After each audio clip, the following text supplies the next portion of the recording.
Hey, Hummingbird. Ooh, I got my music on in my head. Hold on. Wonder why I keep coming home in the middle of the night. It'll be alright if you bump heads. It'll be a fight. Only wanna be with you. Wanna be real with you.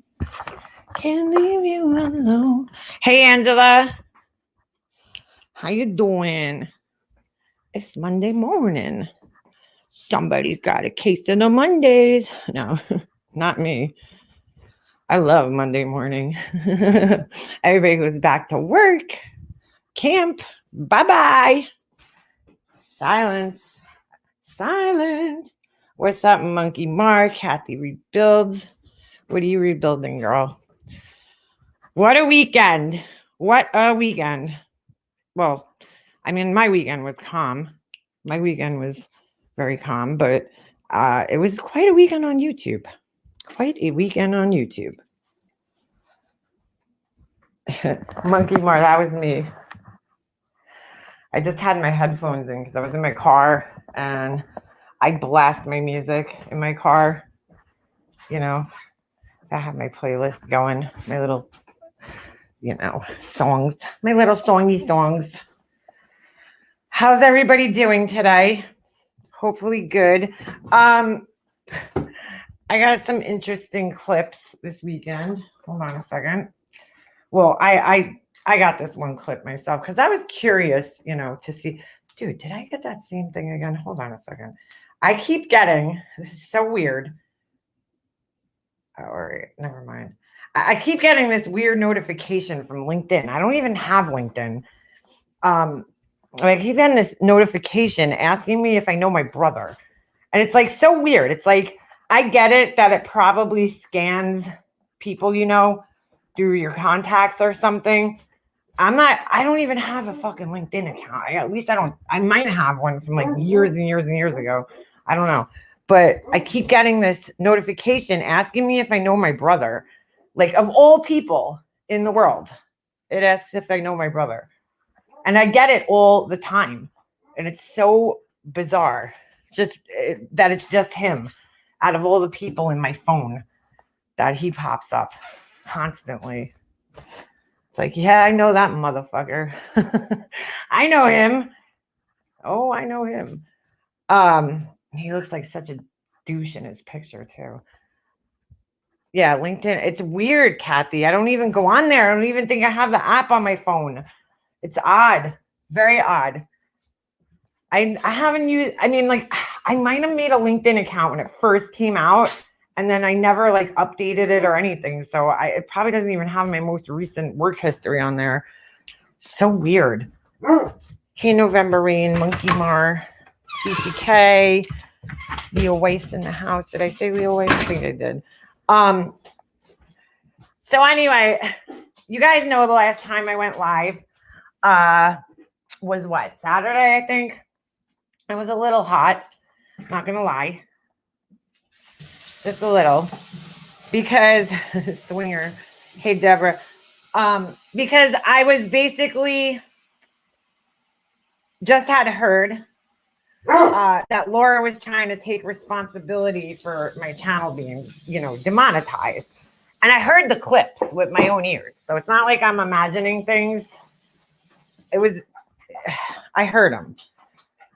So then her live, I guess she had went live yesterday or something like that. And I'm going to play the little clip of her backpedaling. And you guys tell me what you think. Hold on a second. Oh, shit. Now I got to make sure this is... No, I think she was in her car, wasn't she? It was kind of be yesterday. Boy, Snoop, you're thirsty. What else is new? He's always thirsty. Let's see if this is it. No, that's Negs.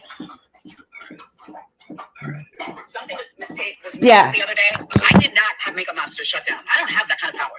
You know what's funny is you only address the things that can make you look like superior in some way. You dodge every subject. You're like, all right. I thought I recorded the whole thing. Something was mistook the other day. I did not have Makeup Monster shut down. I don't have that kind of power. You know what's funny is all right. So that was from Negs's panel. That was from him. Of her trying to say now that she did not have my channel shut down. Is this it? Hold on. Here it is. Here's the full Next, the clip. sad part is that a lot of us in here liked you. You fucked that up. So when all these people are gone and they're no longer feeding you, you Poor lost a lot of Negs. good people. That's the sad part. Poor I didn't Negs. even realize it. Now you'll get You'll harassed see it. and trolled. Snoop, Oh, seriously? that's one thing No. I do want to address something. Okay. I absolutely do want to address something.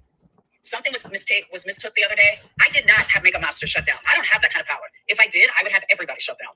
Okay. The other day in her clip, I just want to make this clear. The other day in her clip, she was making it seem as if she does have that type of power. Okay. Now all of a sudden she's backpedaling. And she's like, oh, anybody that's ever talked to me, talked about me, they've lost monetization. Their channels have been shut down. You know, she had all these things to say. Now she's changing her tune. But I don't have that kind of power. I never even reported her. I don't even think she was talking about me that day. I have. She's like, I never reported her. I don't even think she was talking to me that day. What day? What day? How do you know what day it was? No power to do that. What I meant when I said it was, hey, all these channels that nonstop talk about somebody are getting shut down by YouTube. So you want to keep coming after me, watch what happens. That's what I said. That's not really what she said. And somehow Miss fucking Meth Head changed it around and made it out like I'm the one that said that. So now I'm a meth head. Everybody's a meth head. Has anybody noticed that? Everybody in Laura's life is a meth head. I'm a meth head. Her ex is a meth head. Her other ex is a meth head too. Both her baby daddies. Steph's a meth head. Everybody's a meth head. But she's the one on Adderall. Tell me how that makes sense. Make a monster down. That's not what I said at all. Just like I never said I washed my son's dick. But that, same person seemed to have taken that. Okay. I don't know what the fuck she's talking about there. You got me on that one. I don't know if she's saying that same person meaning me or somebody else, because she does that from time to time. She'll talk about something and she'll string like these events together, but like it'll be 3 different people that she's referring to. So I don't know if she's referring to me. I never said anything about her son's private area, but okay. Exactly. Sponge bath doesn't include genitalia. Yeah, all right. That's pretty much the whole clip. I don't even need to play that part. Okay. 3/4 of them don't even show your face. Don't even show their face. Now this is the clip from the day prior. Exactly. He's doing it for the money. He streamed about MFW. So everyone was sick of it. MFW. I think. That's what I'm saying. Let him take as much money as he can off these losers. They're the idiots that keep giving him money. Okay, hold Making on. money off my name, exactly. But shit like that gets shut down. It does. Little man complex. Absolutely. Shit like that gets shut down. Just ask Makeup Mobster. You keep going after the same person, they will shut you down. So she says, just ask Makeup Mobster. But there was earlier in the live, that was the first time she had mentioned me by name. Earlier in this same live, and I have the clips, but I have to look for them. She was basically insinuating that she got channels shut down. Anybody that's gone after her basically has gotten their channels shut down and lost monetization. But now she's backpedaling, and I know why she's backpedaling, because I pretty much pointed out the other day that it was 20 minutes in. Hold on a second, Monkey Mar. I think I have the clip, so just give me a second here. So she was pretty much trying to insinuate that anybody that goes after her, they lose their monetization, their channels get shut down, whatever the fuck she was trying to say there. Hold on. I just got to find the clips. I have them. Here we go. I believe this is it. Yeah. Like roaches and rats, exactly. Hey, Chasing Justice.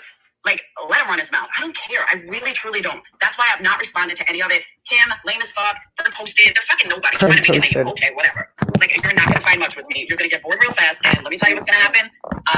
You're really going to fucking look stupid. But, okay, whatever. Keep no, going Black Eagle. Monetization Till you get shut down for bullying. Here you go. Whatever. Keep going until you lose monetization, till you get shut down for bullying, and then you have no income, and then you can kiss my fat ass. Because that's exactly what's going to happen. But carry on. Don't say I didn't warn you. Carry on. So she's acting like it's going to get shut down if they keep talking about her. So then, hold on. Don't say I didn't warn you. Carry on. She goes on. So anyway, that's all I'm going to say on that. I'm done with it. I let them keep going and lose monetization. I'm done, but I'm going to keep talking about it. See, hold on. Sorry, I'm talking over That's it. all I'm gonna say on that. I'm done with it. I let them keep going and lose monetization and get taken from YouTube like other channels have, and we'll see where they are. So carry on. They all look like bullies. Exactly. That's what I'm saying. Those aren't reaction videos. Those are straight up bullying. There was a point in time during this live, because after I was sent this clip, I went and listened, where she basically said that she reported me, yada, yada, yada. And that now she's backpedaling. And I don't know if I have that clip. So cool that, let me bring up something from 3 years ago. And then he Stop. comes in last night, like I owe him an explanation. Okay. Stop it. Move on to your bad self and try getting some real content. And I don't worry about what I say and do, because I don't worry about what you say and do, because I really don't care what you say and do. That's the difference between an adult and a little child. You are a little child. All of them are little children. Have nothing else better. Hold on. Real quick. People will lose their channel. Exactly right, you are. And they won't get it back. They're going to every single channel, and it had nothing to do with me other than, basic reporting, but every single channel that has come after me nonstop has. That's it right there. Right there. It had nothing to do with me except basic reporting. That's all it takes. Hold on a second. Let me just feed Snoop. There's like way too much noise. He's barking. Here, Snoop. Come on. Leave me alone. Stop barking at me. Let me play that part again. Hold on a second. Every single channel, and it had nothing to do with me other than, basic reporting, but every single channel that has come after me nonstop has lost monetization. Every single one of them. That's from us reporting. So more channels. Okay.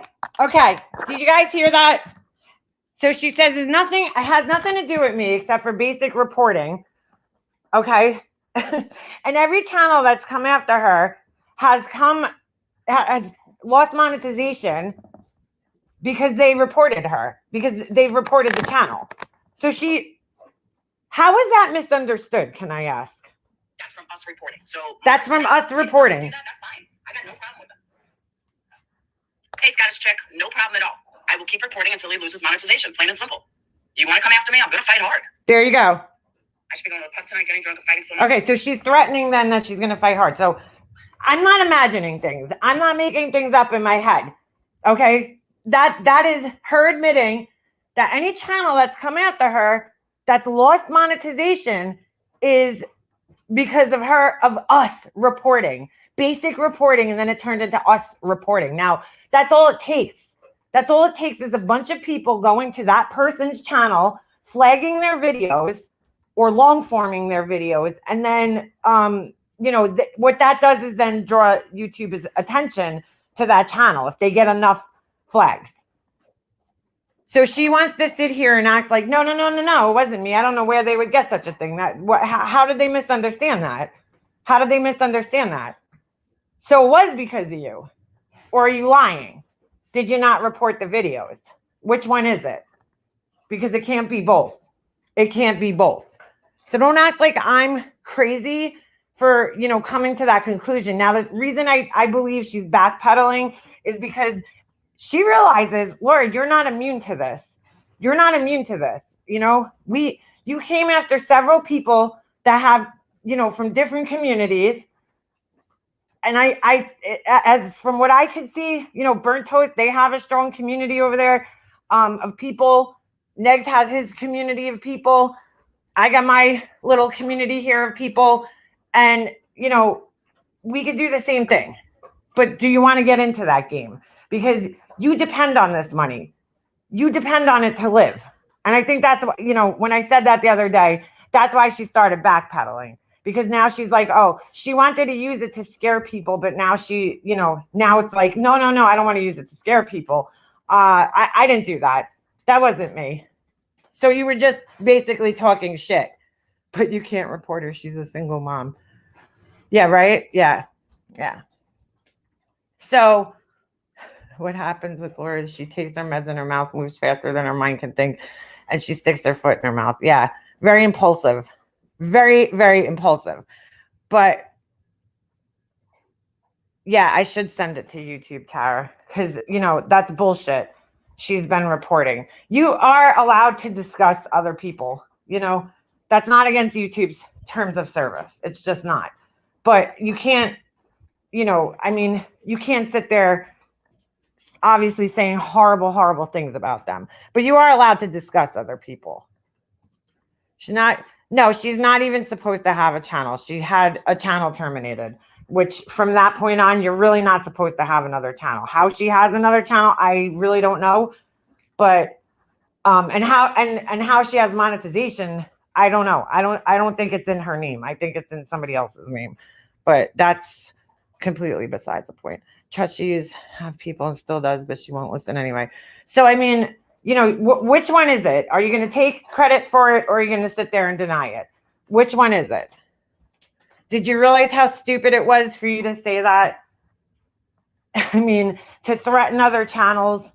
They're not bullying her. They're looking at her videos and just listening to what she's done in the past and things she's said in the past, and they're just pointing out that it's crazy.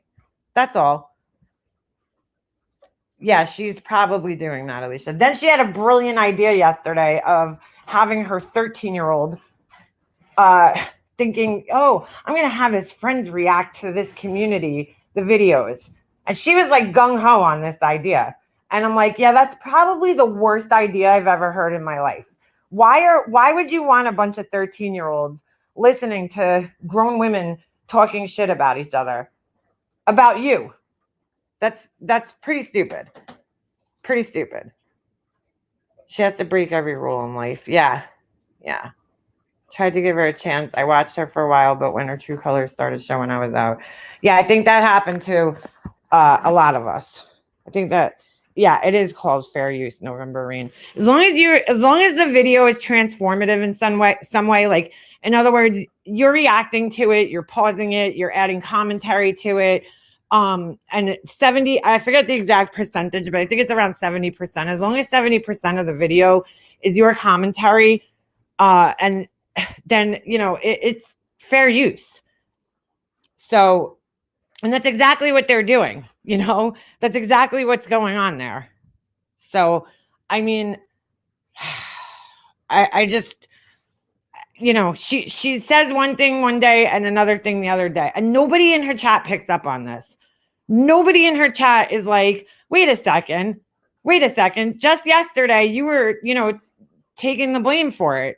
Now today you're singing a different tune. Nobody even picks up on that. They're just like, yeah, whatever. Now she doesn't have the power. Nobody has the power to take somebody's monetization away. Nobody does. That's not how it works. But if you go after somebody's channel and you mass flag them, you have your whole Discord or whoever go to this channel, report the videos. Okay, what's going to happen is it's going to bring YouTube's attention. That person could get a community guideline strike. And I don't know, YouTube's got some really shitty policies because, Snoop, get out of the water. Because really, you, I mean, they have a 3-strike system, right? With the community guideline strikes. So technically, you really need to get 3 strikes. You should have to get 3 strikes. But I guess when it comes to monetization, it doesn't work like that. I would never let my minor kids listen to this shit. Me neither, Alicia. Absolutely not. I don't know why they were listening to it, because she had mentioned that he was listening to it. And of course, she's like, yeah, he was sleeping. Yeah, okay. And they just happen to wake up and start giving you, you know, commentary on the dialect. By the way, dialect is an accent, Laura. But yeah. It's just insane. She's just saying that to try to scare someone so they stop talking about her. But she talks about people every day. So your channel's going to get shut down. Sorry, but not sorry. Yeah. Yeah, they will terminate your channel if you keep striking people too.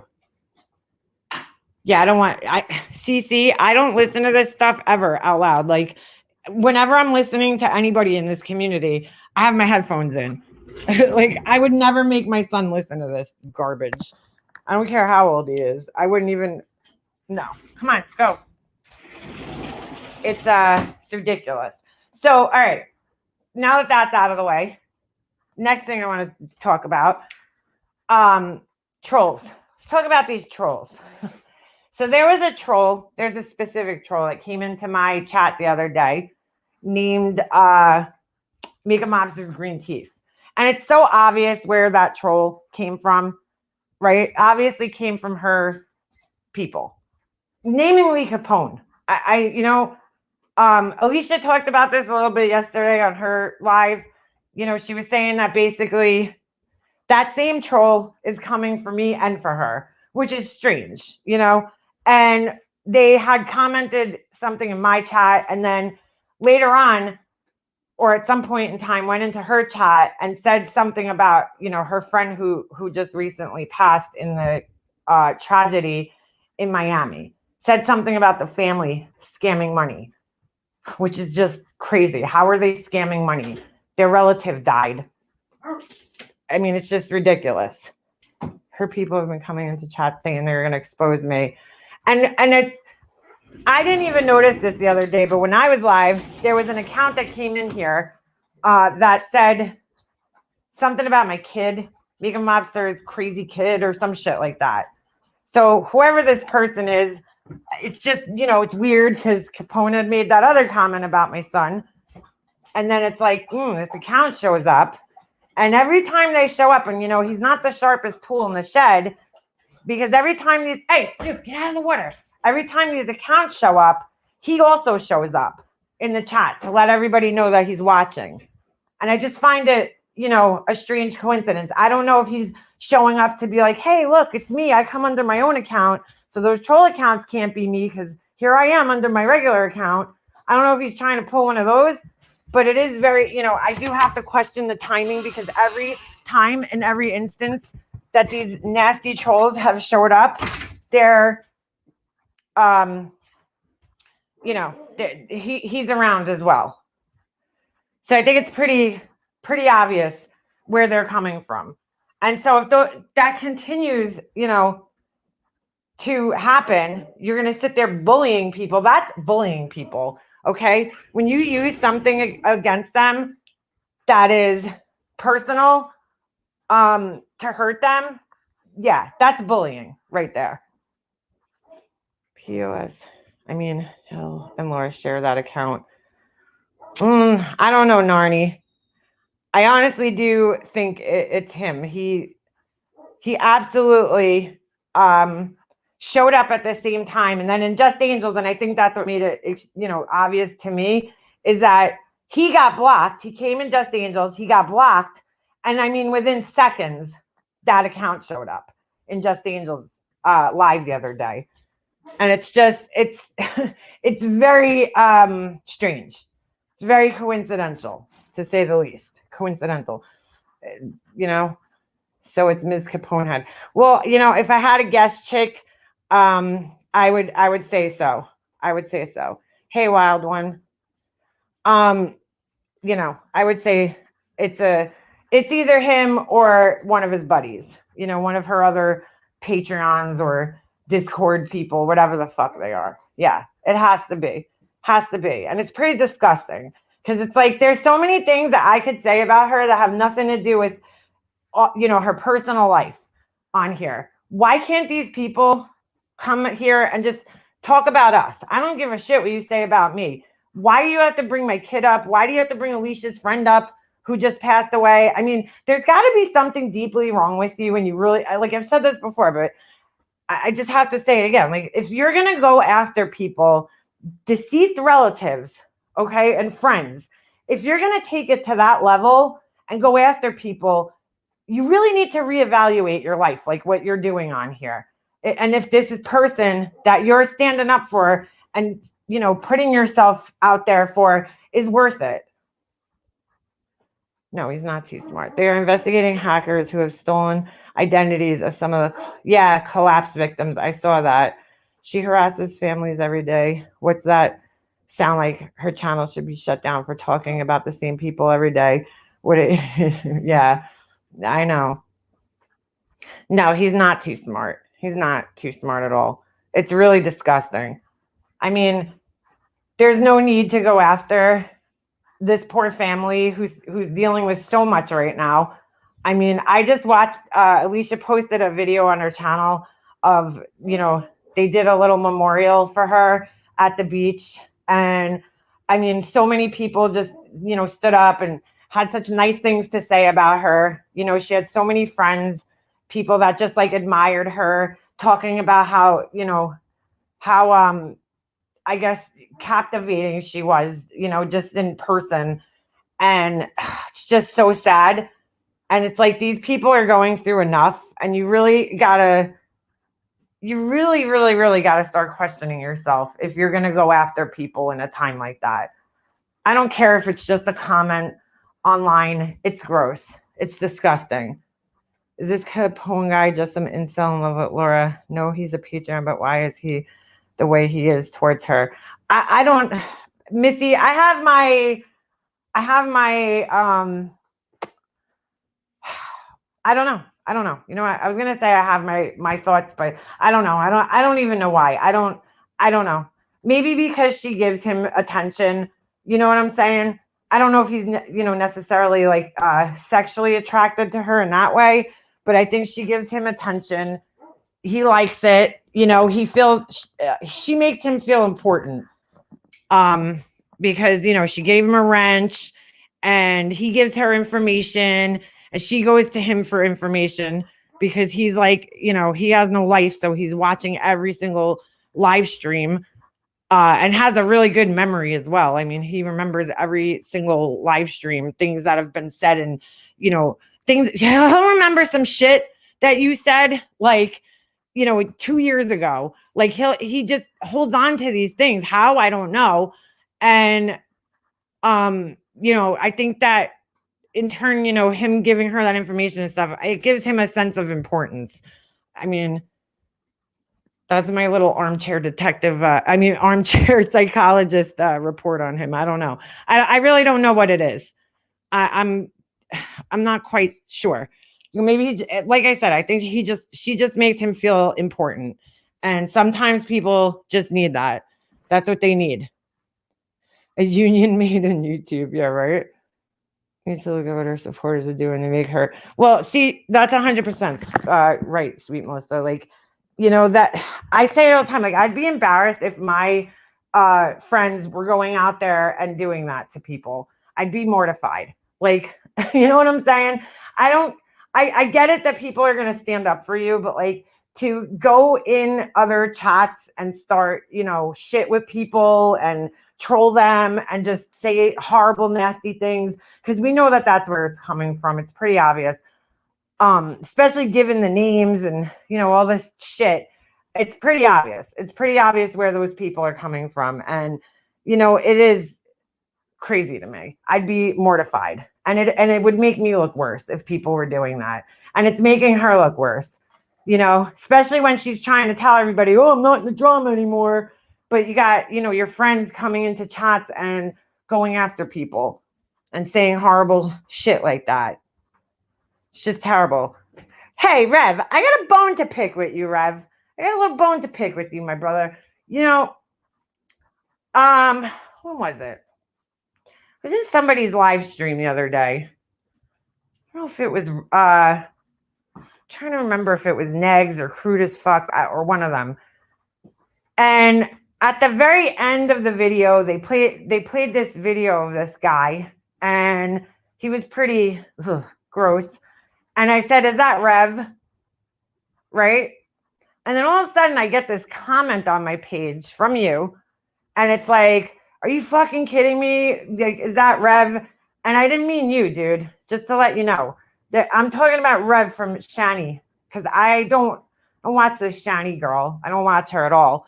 So I had no idea if that was the husband that they were showing, and who goes by Rev, obviously. And then all of a sudden the comment disappeared. So I don't know what was going on there, dude. But I was not talking about you. Just to let you know.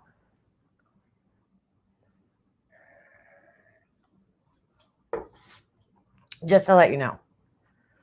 Because she's getting her layers picked apart by outside people now. I've always thought Capone was a chick and the daughter of one of LP's longtime supporters. Oh no, he's a dude. He's a dude. He's a young guy in his 30s. You know, I just don't understand why he takes on her feelings why he's taking on her battles. You know, it's not like you're talking about somebody who's like a meek, quiet creator who doesn't cause problems and can't stand up for herself. This is somebody who has absolutely no problem standing up for themselves. You know, there's people on here that she's gone after that I know are not going to jump up on panels and go after themselves. And that's why I'll speak for those people, you know, because I'll say it. I'll say what they can't say on a panel. But she's not one of those people. You know, she could very, very, very much so fight her own battles. Yeah. Shani's husband, not Shanann, Shani's husband, yeah, is Rev as well. Yeah, because I was like, I was a little confused when I saw that. I think you realize it because you deleted the comment pretty quickly. People don't realize that it's like when you leave comments, even if you delete it the second you post it, the creator's still going to get a notification for it. So you might as well just leave it up because we're still going to get those notifications for those comments. Just to let you know.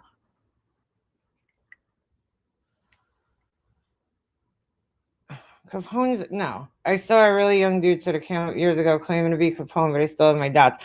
Yeah, Mellow One, that was him. If he talked like this and like really slow, it was him. It was him. Because I've heard him in voice and he's got a really low, slow voice. Very low. It's almost hard to hear him. He talks so low. I mean, I've heard him before. He's a real person. He's a real person. Heard his voice. She just has a problem standing up. Tremley. Yeah, Tremley was mentioned yesterday too. You know, oh, Tremley. I'm like, dude, you love Tremley. Absolutely love Tremley when she was fighting your fucking battles. But now all of a sudden, you know, she's a fucking junkie or whatever the fuck you call her, crackhead. And she's like the worst person imaginable. Because one thing about Tremley that I've always respected, even when, listen, Tremley did not like me. When Tremley first started coming around, Tremley did not fucking like me. And she left comments on my videos. But I have to say, I always respected her because she just fucking told it like it was. You know what I'm saying? Like, I respected the way that she disagreed with me. It wasn't like rude. She wasn't rude about it. She wasn't an asshole about it. She just brought up points. I mean, you guys have all seen her comments and how she, you know, how she lays things out. And I always respected that about her. You know, she's a smart woman. And, you know, when she was fighting for Laura loved it. But now that she's seeing a totally different side, and Laura doesn't realize this. A lot of people, it took the whole Diane situation to finally see, you know, what was going on there. It took that situation to change everything for them, because the way that she was going after her and villainizing her, and I'm not saying that, you know, Diane doesn't deserve it. She deserved some of it, but, you know, she took it way too far. And it was very clear that it was about her personal feelings more than it was about, you know, Diane hurting people in the community and things to that nature. In any situation in life, there's always a gray area, right? So you know, they wanted to try to paint Diane out like she's this fucking, you know, she's stealing people's identities. I mean, the more they sensationalize the story, the more they guaranteed that Diane wasn't going to have a place here on YouTube to, you know, point out their wrongdoings. So it was like they wanted to find every single thing that they could on her to make her look like she was the most horrible piece of shit in the world. And in reality, they didn't do anything except make themselves look like doxers and whatever. I mean, the real person who gave us the information was Wendy. All those people that were going for her all that time, nobody was really able to prove anything. The only thing that they had was circumstantial evidence that Diane was acting funny, you know, and that was really it. But there was never any real evidence shown by these people who were going after her. You know, so since they couldn't get their hands on that, they were going all these other directions to try to find something tangible to make her look like a piece of shit. Oh no, that was an accident, I think, y'all. Laura is trying to exploit and discredit Tremley. Of course. Of course. Oh, what happened? Who got blocked? Hey, Vinny. Vinny G in the house. I stopped supporting her when she did that to Nikki Lee. Yeah, a lot of people did Tremley. That was kind of the, end point for a lot of people. It's like, dude, you just took it too far. You just took it too far right there. Yeah, that was probably an accident. Life rewinded. Sorry. She's back. It's all right, Purple Rain. But yeah, I mean, it's fucking insanity to me. No one will ever catch up the amount of time she spends on people here. No.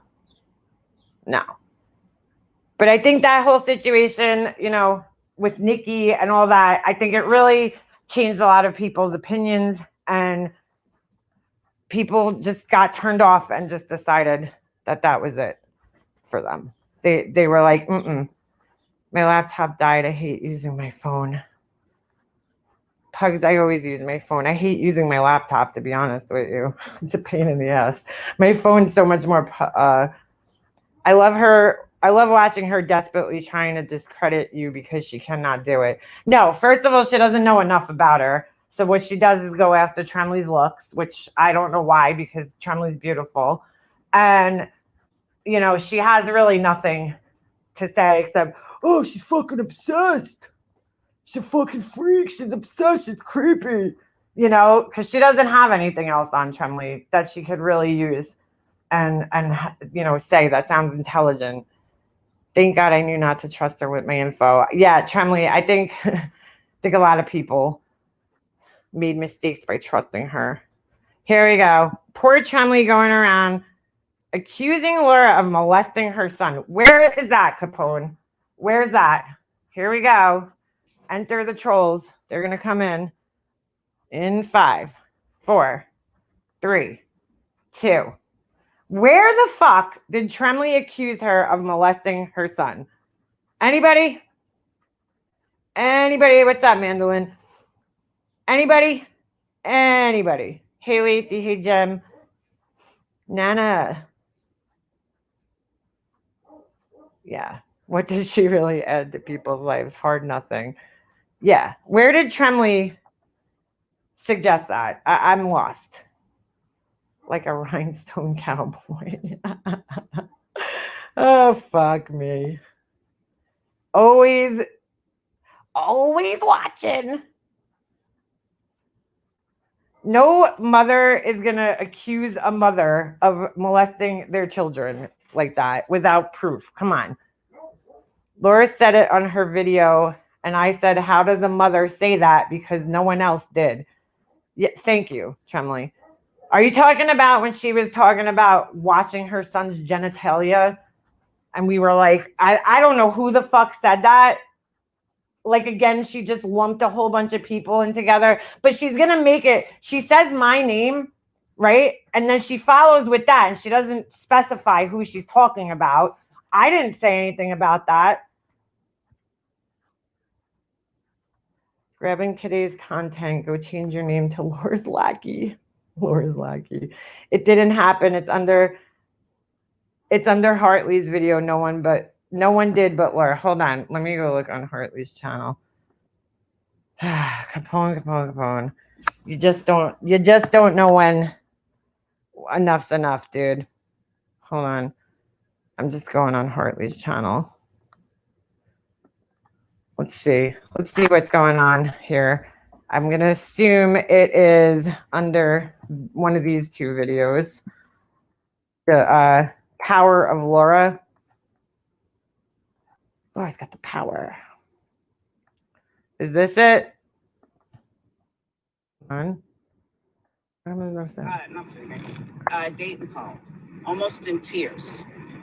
He's like, Mom, Dad's sick, and I don't know when I'm going to be able to come home. I said, Dayton, I I can't see him. home. Why is it so low? He's like, well, Mom, I don't know. Dad said he Weird. doesn't know when he's going to be able to take me. I said, oh, typical dad. Yeah, all right. I said, well, then what do you want to do? He's like, I want to come home. I said, all right. The power of Lord.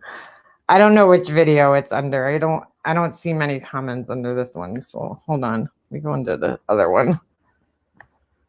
Oh, is it this one with People Negs? judge you for crying about your child's injury that has nothing to do with you while you parade people's dead children's pictures around on your channel. these losers are coming after me nonstop from 1 ton all the way down to the losers that have been coming after me 2.5 years. Operation Child Shield activated. Yep. And they still Yep. want to come full force are lowlifes that I will not even address. While she addresses Fuck them. you. Lowlifes that are too low for Hold on. even me to fight. Oh, we're back to the low. That was a weird. Did anybody notice that Freudian slip there? She's like, there was a low lives that are too low for even me to fight. So you're saying that you're a low life, but these low lives are lower than you? Because that's what I got out of that. I don't know. Oh shit. All right, so it's not this video. Hold on. Let's see. If you answered, sorry, hold on. Let me see. Poor sloppy Steven. Botch Tijuana. Lip fill. Oh jeez. That boy is past his ass in part. Yeah, thirsty. His ass is parched. Yeah, it's pretty bad, dude. Pretty fucking bad. Not this one. Okay. Hold on. Let's see. Don't block him if he was blocked, whatever. But you know, I'm waiting for the trolls to now come in because I know it's gonna happen. I know it's gonna happen. Oh, could it be this one? God, there's so many. Hold on. I can't with her voice. Here we go. Tremley. Why doesn't she hear all the people? Why doesn't she hear all the people telling her to stop putting her family's info out? That's what everyone is saying. She put the hospital name, room number, and her son's full name out on a live intentionally while she's being talked about all over. Her head is full of Chris Watts rocks. Oh shit. No one said that, but you, Laura, you're the one that just put that out. Everyone else is saying everyone else was saying your son is capable of washing himself, and you've done nothing but complain about having to do something for him at least 37 times. How does someone say that about their own child on here? So I don't see you saying anywhere in there. Hold on. Do you remember when her daughter was really upset and crying hard and she had no sympathy for her and was telling her to knock it off? I was in the chat and so many of us were telling her to go be with her. I said, be nice to her. And she screamed, I am being nice. She was making fun of her daughter for being upset. I remember that. That's when her and Tawanda had a falling out. It was just horrible. No empathy. Oh my gosh. Go figure. No one's even said it. It's her manufactured BS drama. She puts stuff out like that in hopes that someone will mention it so she could be a victim. Totally agree with that. I've never seen her be tolerant of them ever. Anything that gets in the way of her creating chaos on YouTube is a burden. And she proves that every day. She got a video from back in the day telling her kids she had to get rid of the dog. Daughter was hysterical crying and she was laughing. I don't know why she thinks people on the internet should have more respect than she does, but they do. So she's been lucky. All right, hold on. Even if someone said that and no one did, why repeat it? This is why I comment. That is her son's real life. I'd be mortified. She needs help. So yeah, I'm not seeing anywhere on here that you're insinuating anything like that. I'm not seeing that. I must have missed something. You go back here. Okay, so wait, Hound's comments. Oh, jeez. Yes, she is helping her son and has stated that he is capable of taking care of his own personal bathing needs. Why is anyone besides his mother speaking on him? It's no one's place to do so besides he or his mother, and she could do that, not anyone else. So gross. So Tremley writes, because that's not the way YouTube works. So you either be a mother and protect them yourself or deal with the consequences of your own personal choices. But you don't, all right, here we go. But you don't say you are molesting your own child on your channel. Okay? There you go. That's not her. See how this shit gets twisted? That's not her saying Laura does molest her own child. Let's listen to the clip real quick so we could get a little understanding of what's being said here. I want people to see how this shit gets twisted by these people. How would you sponge bath your son if it wasn't necessary? He wouldn't let you do that. I totally agree, Alley Cat. We're as concerned with their life as they were with mine. They'd be much further in life. 100% agree. And they wouldn't be begging on the internet, worried about talking about someone. I heard like Negs and Love is Inc. had words or something. I guess they want to say that I'm molesting my children or some shit. I don't know. She said that. She said it. She said it. And it gets twisted. She says it in the clip. And it gets twisted somehow by Capone in the comment section. It's unbelievable. Okay, so hold on. So Mandolin says, I'm sorry, I didn't finish reading Tremley's comment, but you don't say you are molesting your own child on your channel, especially when no one puts that out but you. Stop defending obvious intentions. Mandolin says, why does Laura talk about everyone in their families that they don't bring online? She brings her own stuff here and then cries foul when it's discussed, but thinks she can talk about whenever and whoever. Make it make sense. Yeah, make it make sense. Hound says, I can't speak for her, only myself. Maybe ask her any questions you may have. she's like, I can't even defend that one there. So yeah, maybe you should just direct your questions to her. Jesus. So Schrodinger's cat says you can't, you're either blocked or just called names. That's true. I'd love to know why she brought up Steph's child numerous times. You're right. Nobody should be speaking of anyone else's children, but Laura has done so many times. And I know personally, if someone talks of my child who I don't parade online, I'm coming for your jugular and absolutely will not be the bigger person. I agree with that. Tremley says, ZZ Hounds, you were just speaking for her. LOL. Why bother if you can't back it up? And then she says, Mandolin. And then she says that she doesn't do it ever. The day after she did it to someone. Yep. Hounds replies, where do I speak for her? Those are my views and mine alone. What is it that you feel I can't back up? Are you trying to start a problem with me? I left one comment and replied to one comment. If you reply, it will be your 9th on this thread. Why are you counting her comments, Tremley's comments?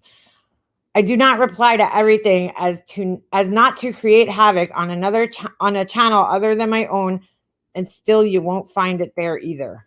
What? She has a channel? I didn't even know that. Tremley responds, hold on. I think it's funny you repeat Laura word for word, and when someone responds, you tell them to go ask Laura. It says a lot. If this talk is normal to you, then you need to take a whole step back. No one should be defending talking about your child this way. When you complain about the number of comments made under a video, but sit around listening to hours of groan fest while commenting hundreds of negative BS lies in a chat, hiding behind the block button, it's not comparable. This is Hounds' response. Number 10, see above. In general, if someone wants to have an adult conversation with me, woman up, and we could do that sometime. But when someone comes at me sideways, as in your first comment, I have nothing for you. Okay, that's because there's nothing you could even say to defend this. That's why you're saying that, because you're out. You're out of the argument. You lost, dude. You totally lost. What the hell kind of shit is that? Okay, so you see how that got twisted. Now Capone's saying poor Tremley going around accusing Laura of molesting her son. And that's not even what was fucking said. That's not even what was said. Tremley's asking her, why would you say that online? Don't put that out there, she's saying. And those were Laura's words. Those weren't anybody else's words. Those were her words. But he fucking twists it and puts it out there. Stop, Capone, stop. Stop fucking twisting everything. You're making yourself look like a goddamn fool. Dude, like, I feel like This dude needs an intervention, man. Seriously. He needs a fucking intervention, a Laura intervention. It's like, Capone, we're so worried about you. You've changed ever since you've been following Laura online. You say crazy things. You don't pay attention to your kids anymore. No. It's like, what the fuck are you doing, dude? You need an intervention, bro. You're fucked. This is not normal, Capone. No. Stop twisting people's words. Stop with that shit. Next thing you know, Tremley's gonna be fucking accused of, making CPS calls and shit. Just watch. Just wait. Just fucking wait. Oh, Rev. Rev. No talking to Hummingbird like that, okay? In my chat. Hummingbird's my good friend. Please don't disrespect her in my chat, dude. I care that she's been up for 2 days. I care. Come on, man. Don't talk to her like that. You're gonna get timed out. I don't like that shit. Please do not disrespect my mods in my chat, Rev. I'm always cool with you. I let you come in here, but I can't if you're gonna fucking disrespect my mods, dude. I can't. I just can't. Suspect number 98. Yeah, right? I mean, there you go, though, Capone. Stop fucking accusing people of shit that never fucking happened. Don't do that. You can't. What's going on with her car? Whose car, Lacey? Hers, nothing. She just knows it's not going to make fucking an 11-hour trip. That's what's going on. We all know he's not any more special than anyone else to Laura. No, he's not, Tara. Everybody in her group is disposable, dude. They're all disposable. She'll get rid of them the minute they don't agree with her or they fall out of line. And that's why she likes him so much, because he always agrees with her. He never tells her when she's wrong. Ever. Yes, Kim, that was great. It was great, that video. I like how she showed the actual like bird's eye view and like where the press conference was taking place. She would throw him in front of her train wreck for $5. She's mean to him too, from what I understand. She talks down to him and shit, and there's two people that I just don't understand, okay? That like one of these people goes around everywhere defending her, and she's talked to them so shitty. I mean, it's disgusting the way she's talked to these people, and in public, in front of everybody, and they still come around. Like if somebody started talking to me like that, I'd be like, oh hell no. Oh hell no. Like telling me to shut up or something like, no, hell no. That ain't gonna last. I never heard her acknowledge him in a live ever. Yeah, she does. He pays me to be his boss. Oh shit. What's up, Kimmy C? The car disappeared. Yeah. Does Capone make this mess up? Or is he truly... I don't know, Kimmy. I wish I knew. I don't know if he makes it up. I don't know if he fucking reads these things wrong. I don't know. I've seen him do that many times, and here's the problem. And she needs to realize this. He's also giving her information, right? He gives her all the information, what's said, the screenshots, what and whatnot. But he never provides the context along with it, So it's just a screenshot or a clip or something with no context. If he does provide context, most of the time it's twisted, just like you see here. It was twisted. So it's, then she goes live and gets fucking, starts running her mouth, and she's wrong. And she's wrong because he's giving her the wrong information. And he's making her look really bad too. Capone, if she's trying to stay out of the drama, she says, which we know she's not, but she's gonna, it's like what I say and what I do. What do you call it? If she's trying to stay out, you're not helping her, dude. You're not. if you're just continuously feeding her information, you're making it look worse for her, because it's like, all right, well, why is this guy around looking for shit? So Capone is the one who makes Laura look stupid all the time. Yeah, Ash, pretty much. I would say 90% of the time it's him. He's all over. I mean, he watches every single live and then reports back to her and tells her what was said and this and that. And so most of the time the information's wrong. Why is my phone so hot in my pocket? What the fuck's going on? Most of the time the information's wrong, and it gets misinterpreted, and then it goes back to her misinterpreted, and then she twists things too sometimes, because there's been times where I've told her things and she's gone live and gotten it completely fucking wrong, and then I've had to sit in her chat and correct her. It's like a fucking headache. So I'm getting kicked merely for talking to TNT on a drama channel by Hummingbird, who is by her. Wonder why I constantly call you a hypocrite. Rev, I just asked you not to fight with my mod. Please. And you're continuing to do it. So now if they time you out, you can't wonder why. Stop fighting with her. Come on, dude. I don't want to fight with you, man. I don't. But I don't need you fighting with my mod. This is my friend. She's not just like a mod. She's a good friend.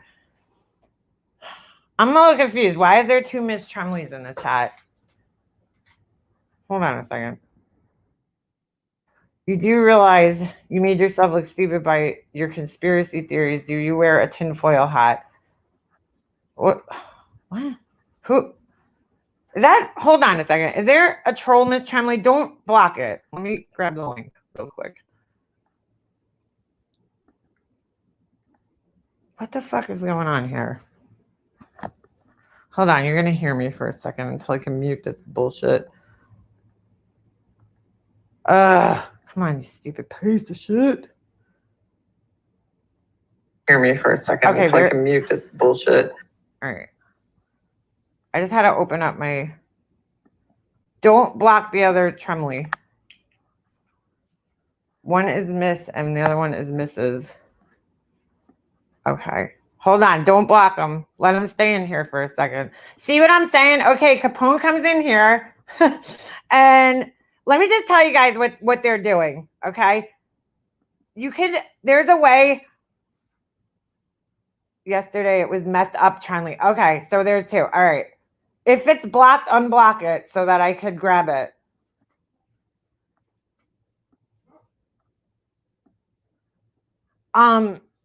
It's fucking so.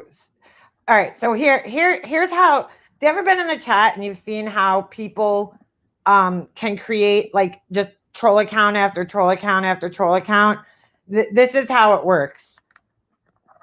Basically, you have. I looked it up the other day because I remember there was a guy on Steph's channel like during either like her first or second live, and he was explaining it, but I forgot exactly what he said. So basically, you could start a channel, right? And then under that email, you could start like a million more channels, as many channels as you want.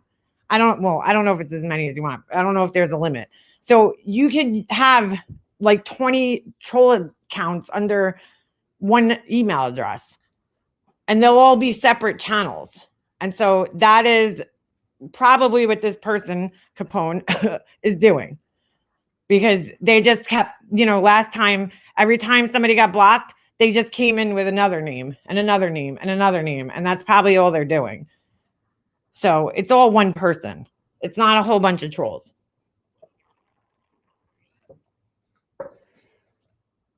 And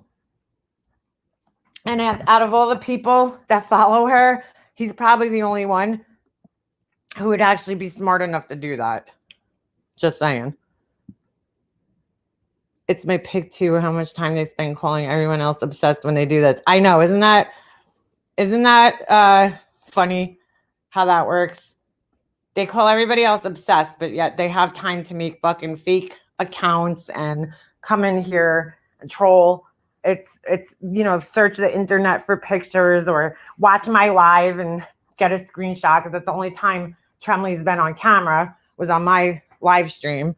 And it's like, ooh, you got my picture. You got my picture. Capone got yelled at by Laura. Ugh. Ugh, Capone, get out of there. Ugh. Listen, he wants attention. He wants the attention, obviously. He wouldn't come in here with his stupid one-liners and accusing people. And it's like, I don't even know what the fuck he thinks he's accomplishing. Clearly, everybody in my chat doesn't care for Laura, right? So nobody in here is going to be like, oh shit, Tremley did that? Tremley, how dare you? Like, that's it. I'm out of here. I like Laura again. Like, what are you trying to accomplish there, Capone? I'm a little confused. It's like, he reminds me of like that little tattletale kid. You know, like the kid that used to fucking, I hated this fucking kid in class. I hated this motherfucker in class.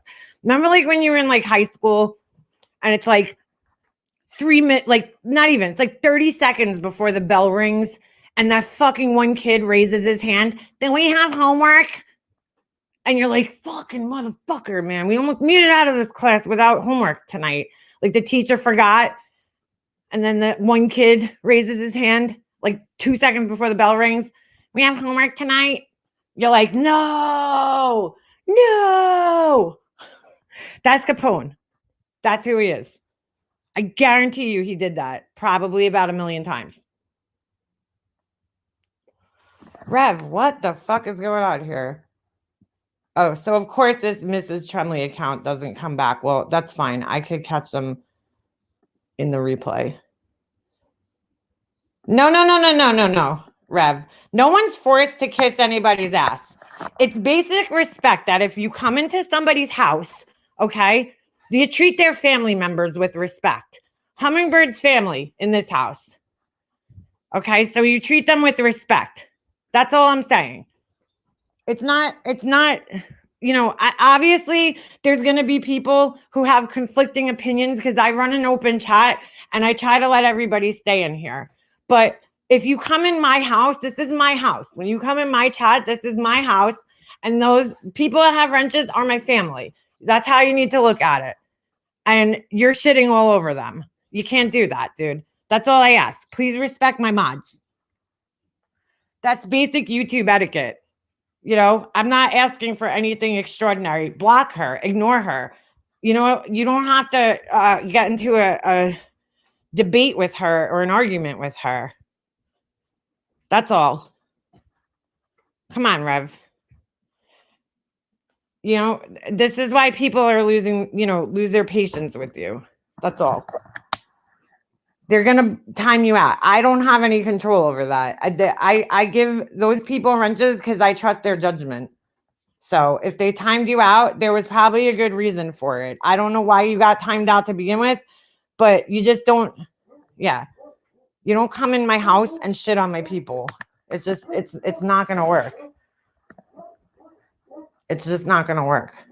Please, I'm asking you out of respect for me, don't shit on my friends in here.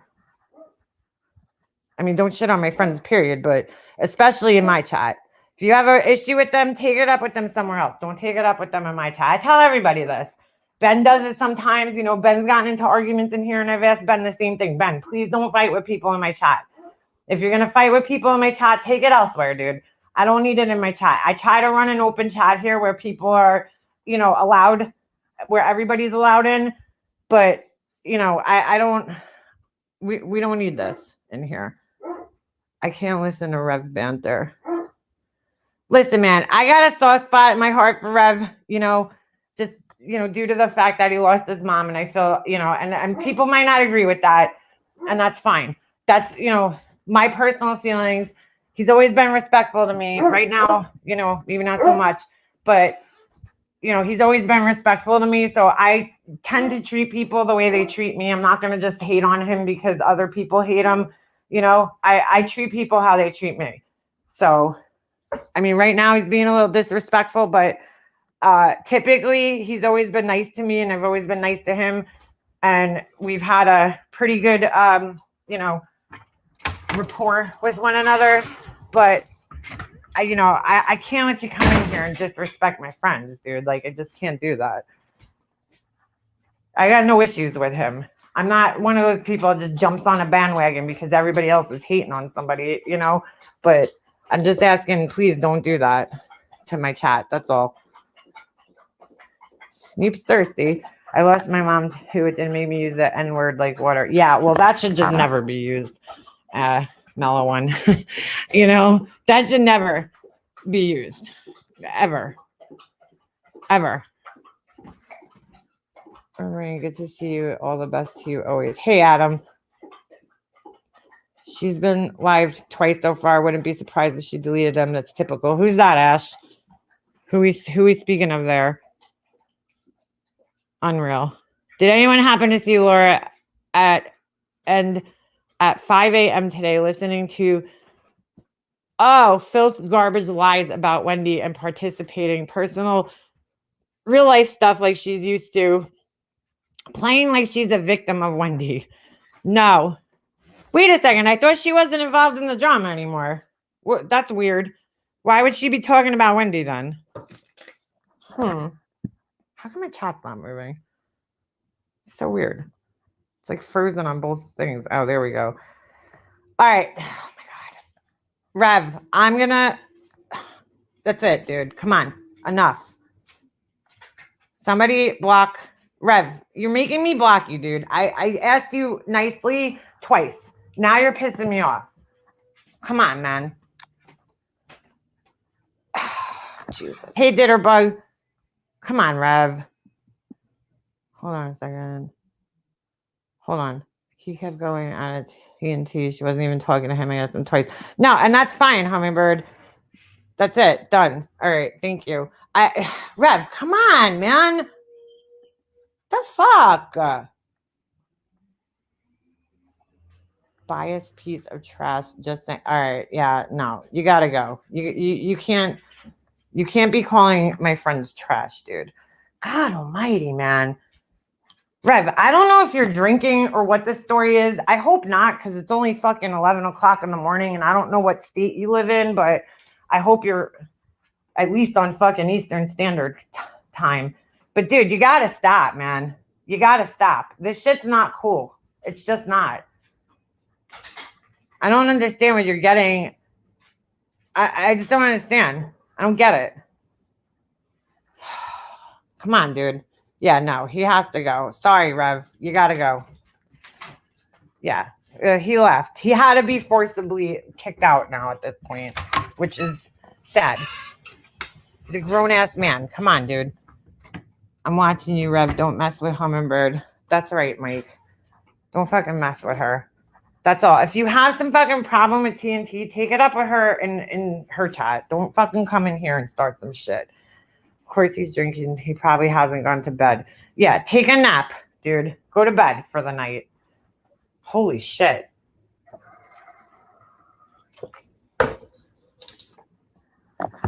Dude, he's pushed away everybody that's tried to be there for him and be nice. It's not cool. You're not calling my fucking friend trash, dude, in my chat. Like, I can't allow that to happen. So, you gotta go, dude. Not a good look at all, Narnie. Not a good look at all. Dude loves to burn some bridges. He really does. Kind of like Fod. Fod makes sure that when a friendship ends, she burns the fucking bridge completely. And it's like there's no turning back after that. Like, just completely fucking sets that shit ablaze and lets it explode. And I'm really fucking pissed at Fod right now. I mean, what she did to Just Angel the other day was just completely uncalled for. Completely uncalled for. You know what? At the end of the day, I think we all have to start realizing that we can't control who goes in what chat and this and that. And, Fod, I'm sorry if you're listening. You have these unreal expectations of people, that they have to hate every single person that you hate. There's people that my friends can't stand that I like or I have no issues with. And I'll be nice to those people as long as they're nice to me. If they start acting out of pocket like Rev just did in my chat, I mean, I'm going to have to say something, but for the most part, I don't have to hate everybody that my friends hate, and vice versa. They don't have to hate everybody that I hate. It's like, I mean, you're angry with Steph, Fod, but you take it out on Just Angel. And that was just wrong to do to her on her fucking birthday, man. She was clearly hurt.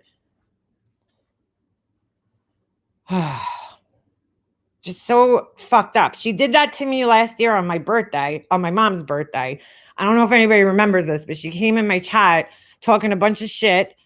And everybody in my chat was telling her, this is a stream about her mom. We're not even talking about any of this shit. And she just kept going and going and going. And I was really upset about it. She really pissed me off. And, then she started accusing me of being a trans basher, which I would never do, And then she left the chat, whatever. And, I forgave her after that. I did. I was like, okay, that's fine. I could get over things. Like I said, I don't, take this shit that seriously. But to do something like that to Just Angel, who I know has been a very strong, loyal friend to you, like, that's really shitty, Fod. It's really shitty. She's not the person you should be going after. Just saying. Especially on her fucking birthday, dude. That's just fucking wrong, man. Wait, you couldn't wait a day? You know what I'm saying? But everybody here has made fucking mistakes, okay? And like, I personally don't use the FAG word either, but I just want to say something. We all came from different times here, right? And there was a time in life where that word was used regularly, just like people used to call people retarded, and it was completely acceptable. I mean, you could even go back and watch movies, and they say it in the movies, They call each other retards. I believe in Goonies, they use it. And it's like, people now are getting offended by the word, and it's like looked at as a bad word, and it's, politically incorrect. And I mean, people make mistakes when they're angry.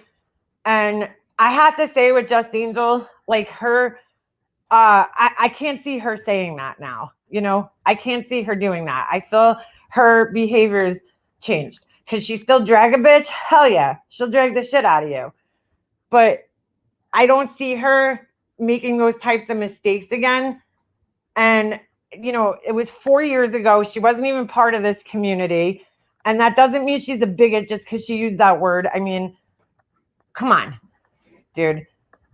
Let's stop this shit. Digging up fucking 4-year-old things, on somebody who's actually changed their behavior. You know what I'm saying? Who clearly has changed their behavior. Yeah, times have changed, definitely. A lot of the things that were acceptable, 10, 20 years ago aren't nowadays. And it's very hard to keep up with what's what. I mean, I'm not saying that word was ever really acceptable, but it was said a lot. I do remember it being said when I was a kid. A lot of my friends would say it. It definitely was a word that was used a lot. Maybe not so much nowadays. Nowadays it's really frowned upon.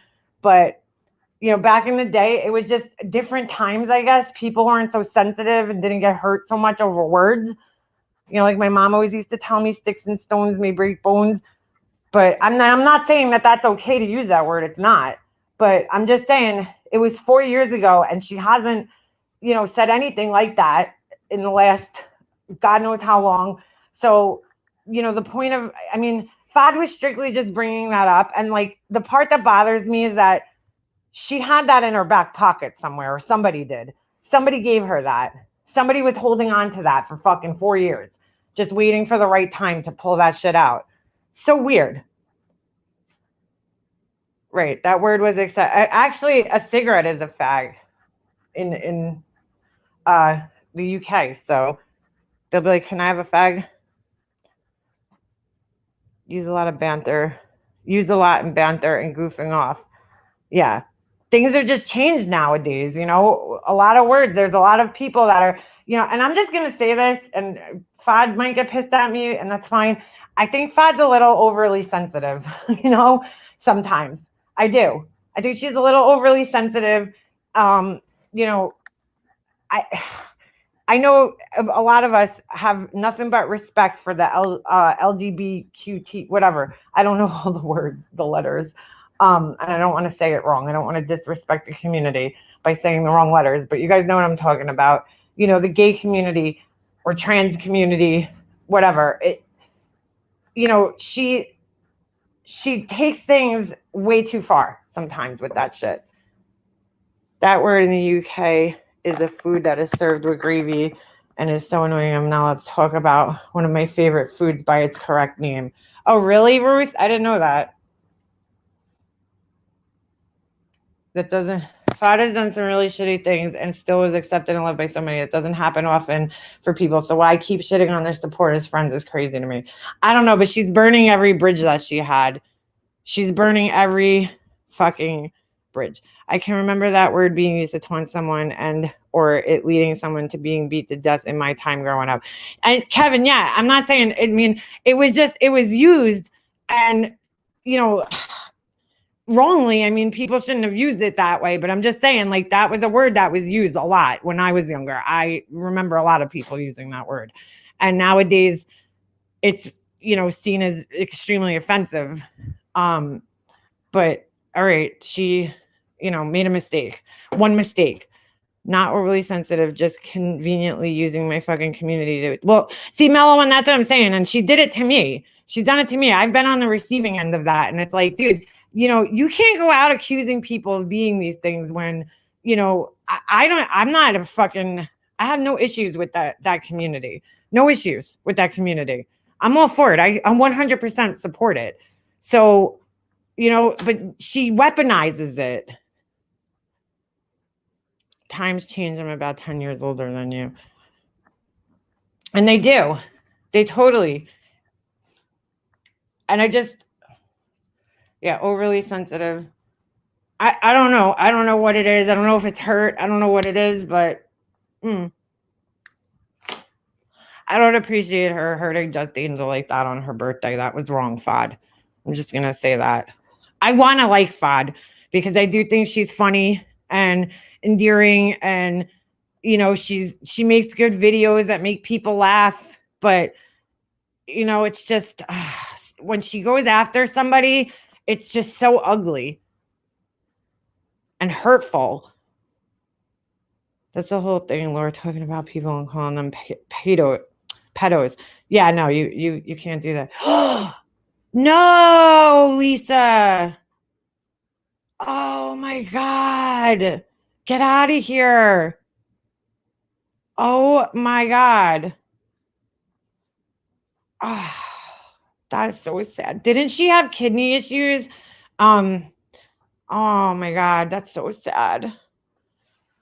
Lisa just informed me in the chat that a friend of ours from the Jodi Arias trials days passed away. Oh my God.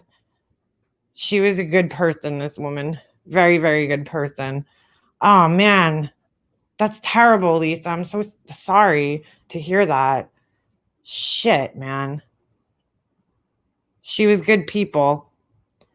The only one I've seen clearly transbash anyone was Lemonade, who is now five. Oh, Jesus, Mellow One. That's crazy.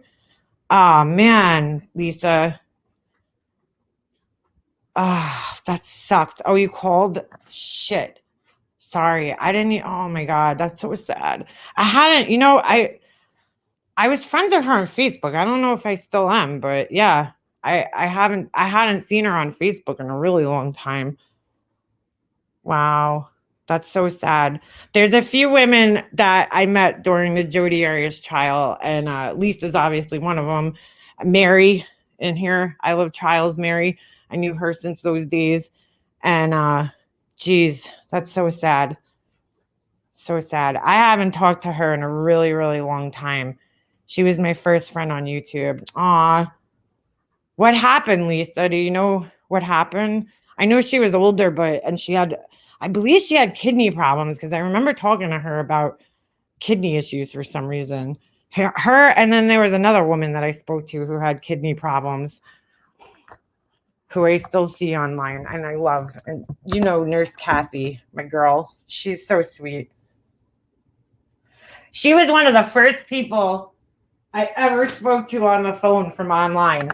this woman. She was the first person I ever actually got on the phone with that I met online. Nurse Kathy. She was so sweet. The F word is one of 10. Yeah, Laura's. Carry on. I'm sorry. I think it was her kidneys. Yeah, she was on dialysis. Oh my God.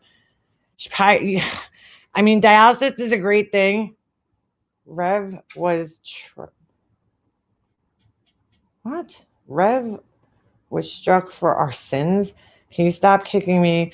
All right, Rev. Oh my God, dude. Rev, come on, dude. We're having a moment here, and I can't deal with this right now. We're having a moment here, okay? Just stop. Man, I never saw somebody get so butthurt about getting fucking timed out, man. Holy shit. Rev, go to bed, please. Please. You're going to regret this tomorrow. Go to bed. Well, you're going to, I don't know. I don't know if you're going to regret it. Read the room, homie. Yeah, exactly. I just found out that somebody I knew passed away. And you're fucking in here with this bullshit, Rev. Do you see how can you gauge the importance there? Life is short, man. Getting timed out in the chat ain't the worst thing that could happen to you, dude. It ain't. People are losing people. Damn, Rev, you act like another dude whose name starts with R and has 3 letters. If you get kicked, man, man up and accept it. Jesus Christ. Seriously, yeah. Come on, dude. Not cool.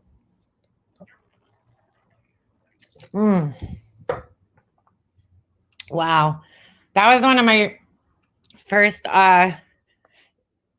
online friends. People that I talked to, became friends with on YouTube. On Facebook too. Back in those days, YouTube was a lot different. So true. These people don't know they're blessed. That's what I'm saying. Everything can change in a day. Or, so sad to hear about that. That's not news I wanted to hear. But I hope she's not suffering anymore because, to be on dialysis for that length of time, it does a number on you. It's not fun. Definitely not fun. Sandy, these damn, yeah, chat derailers and attention seekers. I don't get it, dude. I just don't get it. Do not fucking get it. I don't even know. Bunny Boo, who are you? You're telling Wild One you don't know who they are, but we don't know who you are. We've never seen you before. I've never seen you before. Let's see. Bunny Boo, your account, May 1st, 2019. Sure, Jane. What are they saying? Promise if I get kicked, I will go about my day doing something else. I know, right? That's what I would do, Mike. I'd just be like, oh, all right, got kicked? Okay. I am a woman just like most of us. Okay.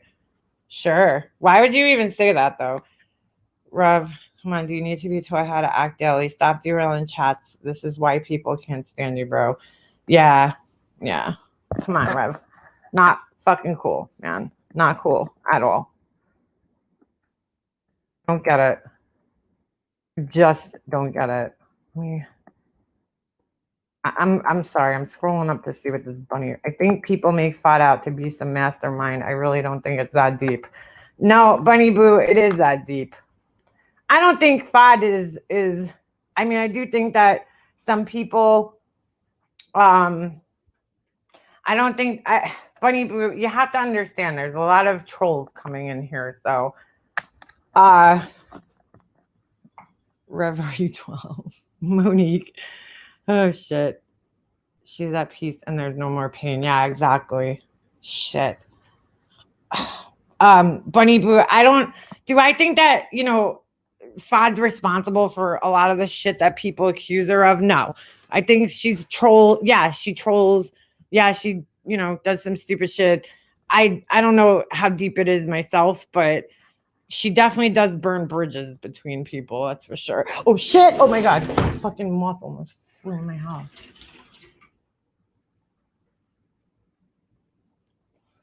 Yeah, and we were talking about a friend that we lost.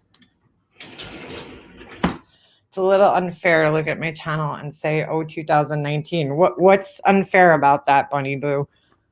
I just looked at when you're about. You again, you have to understand there's a lot of trolls that come in, and try to derail the chat. And when I see a name that I don't recognize, I'm gonna question it. I said it before, the friend stuff. You don't have to leave, Bunny Boo. You're more than welcome to stay. There's no need for you to leave. No, I didn't follow Mike. Oh, that was great that day. That was great. Friggin', hey, I'm gonna sit down. Missed the chair completely.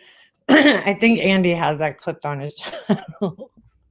Oh shit. Where's Smokey? Where's he been? I haven't seen him around. Oh, I think did I see him like a couple days ago? I haven't seen him. Anyway. Listen, Bunny Boo, you are more than welcome to stay. I just had, when you look at an account and it was created like yesterday, then it's a troll account. So that's why I said 2019, because it's not really that old of an account. That's all I was trying to say. Smokey's fine. Okay, good. Funny how Bunny hops in the minute you say FOD. Really say, I know. He was in Alicia's chat last night, MM. Oh, okay. All right, good. I don't think he's a mastermind. He's just a vicious person that when she don't get her way, comes out to 70 trolls and she's trying to intimidate people are over it. Yeah. Listen, if I can't question, she came into this community basically as a fucking troll, and started making the videos and everybody was like, who is this person? And then somehow Brian figured it out, I guess, and doxed the shit out of her, and then once she started going live, I think a lot more people are like, oh, she's kind of funny and charming. And so they started listening to her, but she's very sensitive and, I don't know. I like Fod. I do. Like, I like her, but I don't like what she does. I don't like the things that she does sometimes to people. Do you realize everything that Fod said his Steph did to them was a lie? So is this whole campaign Fod has against everyone is based on a lie. What's the whole campaign? Because I didn't listen to her. Like, yeah, she still is a troll. You're right, CCK. You're right. Yes, MM always a troll, but people can't keep that in perspective. Yeah, she can be charming and put fear into this community in the beginning. Mad Catter is my friend, and Fod has put her on blast and dragged her for no good reason for a year, all the while pulling her back in to hurt her. I mean, a lot of people that have gotten close with her haven't had good experiences. I do know that. Fod did those things to Steph, and there's proof. Fod has no proof against Steph. She was asked for it and eventually had to admit she has no proof, but she runs with it anyway. What was she accusing Steph of? I haven't really been following too much. I just know that they don't, care for each other. Fod is the love bomber. Yeah, I would agree with that. She could, have a tendency to do that to people. When she first came around, the whole thing with Brian and all that shit, like, it was definitely a rocky start here, but I think she won a lot of people over. And then, now she's like fighting with all those people. Fod says that Steph sent her pics to Rex. Lie. Said Steph doxed her. Lie. Said that Steph dragged her kids. Lie. Yeah, see, that shit's not cool. Don't be accusing people of shit like that. If you don't have proof, especially, you can't. Mary, I don't know if you were in here for just a few minutes ago, but Lisa came in here. Lisa from the, back in the Jodi Arias days, and informed us that, I don't know if you remember the account Wonder While, her name was. She passed away. People need to stop saying Fod is sweet when she clearly shows you is all game. Well, Lisa, I don't really pay all that much attention to Fod. Yeah, well, that's the whole thing, crazy Gemini. When she gets mad at you, she's like, tries to destroy your character. She goes a little too far with the hurt, I get it, you're hurt, but, you can't go that far. I mean, she was mad at Steph just for having Rex on panel. And I get it. Rex and her have been warring, but like, you have to take into account too that you contribute to that, that war with him. So it's both of them. It's not just one person. It's not like Rex just goes after her and she doesn't, go back at him. She got mad because Steph gave her a wrench. Yeah. Father's mad at us because we won't ditch Steph based on the lies she's told. I wasn't there. Yes, Patty did pass away sick. Yeah, she was sick a very long time. We were just talking about that. So sad. The Fada chilled out and had their own thing going with their channel. I never went to it, but I always heard how fun it was. What happened? Why Runa? I don't know, Crazy Gemini, because I used to really enjoy Fad's chats. I did. I would go up on her panels. We would all laugh in there. And, she did. She ruined it. Because for me, she ruined it when she had fucking Love is Mallory on fucking panel. That was it for me. I was like, bye. By the way, this is totally off the subject here. I was in Walmart last night and I was walking past the candles section, like the Febreze and all that shit. And they have the candles, the Glade candles and whatnot. And I look on the shelf and I seen that they had wax melts. And I was like, shit, I'm in the market for some fucking wax melts. So I bought, let me see, Febreze Unstoppables wax melts. Oh my God, dude. Let me tell you, these things are fucking bomb. I got Fresh. And then what was the other scent I got? First of all, they're fucking huge. So that's nice. Oh, the other one I got is called Ocean. But I mean, this thing's been going strong for like a good 12 hours and the scent is still very strong. So I highly suggest them. And here's the best part. They're only $4. They're only fucking $4. I've tried many different wax melts, and I have to say, these are probably like one of the best ones I've gotten so far. I mean, I've tried theirs. I've tried, I personally like the Yankee Candle ones because I feel like the scent. Now, specifically, because there's two different Yankee Candle ones. You could go to the store. Like I have a Yankee Candle store at my mall here, and they had these little wax scents that come in like individual packages. And it's just like this round disc kind of thing. Those suck. They're horrible. They smell for like 10 minutes and then that's it. And then the ones that you could buy at Walmart, actually from Yankee Candle, those are good. Those are really good. So I don't know why the ones that you buy at their own fucking store suck so bad, but they do. The smell does not last. Like I bought a few different scents and they sucked. But the Febreze ones are fucking bomb. I'm telling you. I'm just telling you. I have wax melts from Intrepid. Yeah, do they come with glitter that gets stuck to your fucking wax melter, Mike? Oh my God. Every scent smells like shit. Oh, for fuck's sakes. Yeah. They do wax melts now. Yeah, I guess, Lisa, I heard somebody speaking about them one time and I was like, I had looked for them in the store. I never could find them. And then I just happened to walk by them the other day and I was like, oh shit. Those are the wax melts and they smell really good. And the scent is like strong and it's been going for at least a good 12 hours now. So maybe even more. Yeah, I love Febreze. Yeah, me too, Mary. I love Yankee Candles. I remember when Laura was trying to be like, oh, they got fucking chemicals. So I went on the MSDS fact sheets and I was like, yeah, no, there's no bad chemicals in here. There's nothing in here. You're fucking lying. You're lying. That's not how you advertise your company. You don't advertise by putting down other companies and making up lies about them. That's actually like, I don't know if it's illegal, but it's definitely fucked up to do. I use the ends of my candles. That's actually a good idea, Lisa. I was thinking of that too, because I have some candles that are at like the bottom and I was like, shit, I should probably just throw them in the wax melter. What she did do to me. What did she do to Mad Catter? Oh, Narnie, I love the linen scent. That's my absolute favorite. The linen scent by Yankee Candle, cotton linen. That's what I told Laura I liked when she asked me what scent I liked. I don't even know why she asked me because she sent me what she sent me was not anything that I said that I liked. She sent me like some, I don't know, one of them. I'll be like 100% honest. The candle didn't smell bad that I got from her. One of them, the one that she sent me for free, it smelled like I'm trying to think of like what it smelled like. I don't know, kind of had like a cinnamon kind of smell. I couldn't really detect it was weird.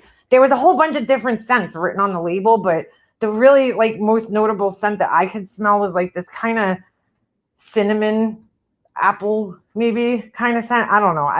I wouldn't say apple. I don't know. It wasn't bad. And then I think one of the wax melts had the same scent. And then she sent me fucking blueberry, which is like my least, I think it's blueberry. I don't know. And I don't fucking care for at all. But I told her, I'm going to have to stick 5 purple dildos up my ass. Don't you hate when that happens? But yeah, I told her, I'm like, she's like, what scents do you like? I'm like, oh, I like linen. And I like, I told her it was around Christmas time. So I was like, if she's sending it now, I like the Christmas tree scent. Like, I want my house to smell like a Christmas tree. Or what was the other thing? I think I said like cookies, because I fucking love that. Oh my God, so good. Christmas cookie from Yankee Candle. Oh, that shit's bomb, dude. Fucking makes your whole house smell like there's cookies baking. It's so good during Christmas. They have the best Christmas candles, Yankee Candle. Like, you just can't fucking compete with them. I'm sorry. And I mean, I can't, that's why I couldn't believe that she was fucking charging the prices that she was charging at that time, because I'm a little cheap when it comes to certain things. And like candles, I'm like, holy shit, man, $30 for a fucking candle. Like, to me, that's like crazy. I feel like that's a lot of money for fucking something that you're going to burn. But she was charging $60 for like a candle half the size. $30 is the big jar from Yankee Candles. And that motherfucker will last you like 2 years, like, yeah, the clean linen's the best. Also what is it called? Good Air, I think. It's like the odor eliminator. It kind of smells like the clean linen, just a little bit stronger. That one's good too. Yeah, it is illegal. You can't go around making claims. Hey, beefers, you can't go around making claims that the candles have fucking hazardous, toxic fucking chemicals in them. Get the fuck out of here. With no proof of that. She's like, oh, Yankee Candles has toxic stuff in it. It's toxic. Don't buy them. They suck. My candles are better. Okay. Like, you should aspire to be like Yankee Candle. You know what I'm saying? It's a lot of money for a candle. 30, 60. I don't like candles that much. Me neither, Ash. Like, I ain't spending even $30 without my 20% Bed Bath & Beyond fucking coupon on those bitches. Because $30 for a fucking candle is a bit much to me. Or I buy like the tea lights and I put those in a candle holder. Because I'm like, dude, that's a lot of money for a fucking candle. I know, crazy Gemini. I did too. When I bought my first candle, hey, Miss Dorgy, when I bought my first candle from her, it was $15. And I was like, that's reasonable, with shipping and everything. No, dude. When she all of a sudden jacked the fucking price up. And I'm like, where did she pull that price from? I think because that's how much Oni was charging. And I thought that was outrageous when he was charging $60, for money. I mean, for his candles. I thought it was outrageous. I mean, then she started charging that, and I guess she just like copied him. I don't know. But I was like, no, that's absolutely fucking outrageous. I don't care. That's ridiculous. $60 for a goddamn candle. Get out of here. You crazy? I'm sorry. I just refuse to pay that much for a candle. Something that you're literally going to fucking burn. Like, it's a little much. It's a little much. But especially when your fucking skill set isn't at that level, you're just starting out. You haven't really mastered your craft. That's a very steep price, but she lowered it. She's not charging that anymore. But I still think her candles are overpriced. $30 for a 10-ounce candle. What size is? Hold on. The big Yankee Candle jar is $30, and hold on, I have one in my closet, so let me see how much that is. Those are 22 ounces. Okay, so for the big size Yankee candle, you're paying $30 for the 22 ounce jar. I doubt her microwave costs $60. For hers, right? She's charging $30 for a 10 ounce candle. $30 for a 10 ounce candle. That's insane to me. Absolutely insane. I think it's like $30, $40 for a fucking 10 ounce candle. So it's like half the size with the same price. That's absolutely ridiculous. At least I think Yankee Candle's the the best you're gonna get for your buck. I mean, if you have money like that to blow on fucking candles, more power to you. I just don't, $60 for a candle. I just don't have it like that. Sorry. Like, that's like a fucking pair of shoes right there. Shit. Or like I don't know. I could buy a lot better things. Don't tell her she'll try to sell a $600 candle. The picture, hold on a second. Yeah, exactly. It better have like gold or I don't know. 100 Gucci could keep it. Yeah, exactly. That's ridiculous. The picture of the rust color wax melt looked like a mixed up dyed Play-Doh your kid made and forgot about. Yeah, hooked on phonics. That shit was, it was bad. I mean, there was like glitter in it that I don't think was supposed to be in there. And who the fuck wants to clean glitter up out of their wax melter? Not me. That one's still sitting in my, you better make sure your product is absolutely perfected before selling it at that price. It better stay lit the entire time, every time. Yeah, exactly. I mean, to be dead honest, like the one candle that she sent me for Christmas it wasn't bad. It smelled okay. It was a little, cinnamony. The scent was very strong. And it was mixed with like something else. I forget what, but it was all right, it wasn't terrible. I just couldn't justify the price. She still hasn't learned less is more. No, she never will be she reminds me of my aunt.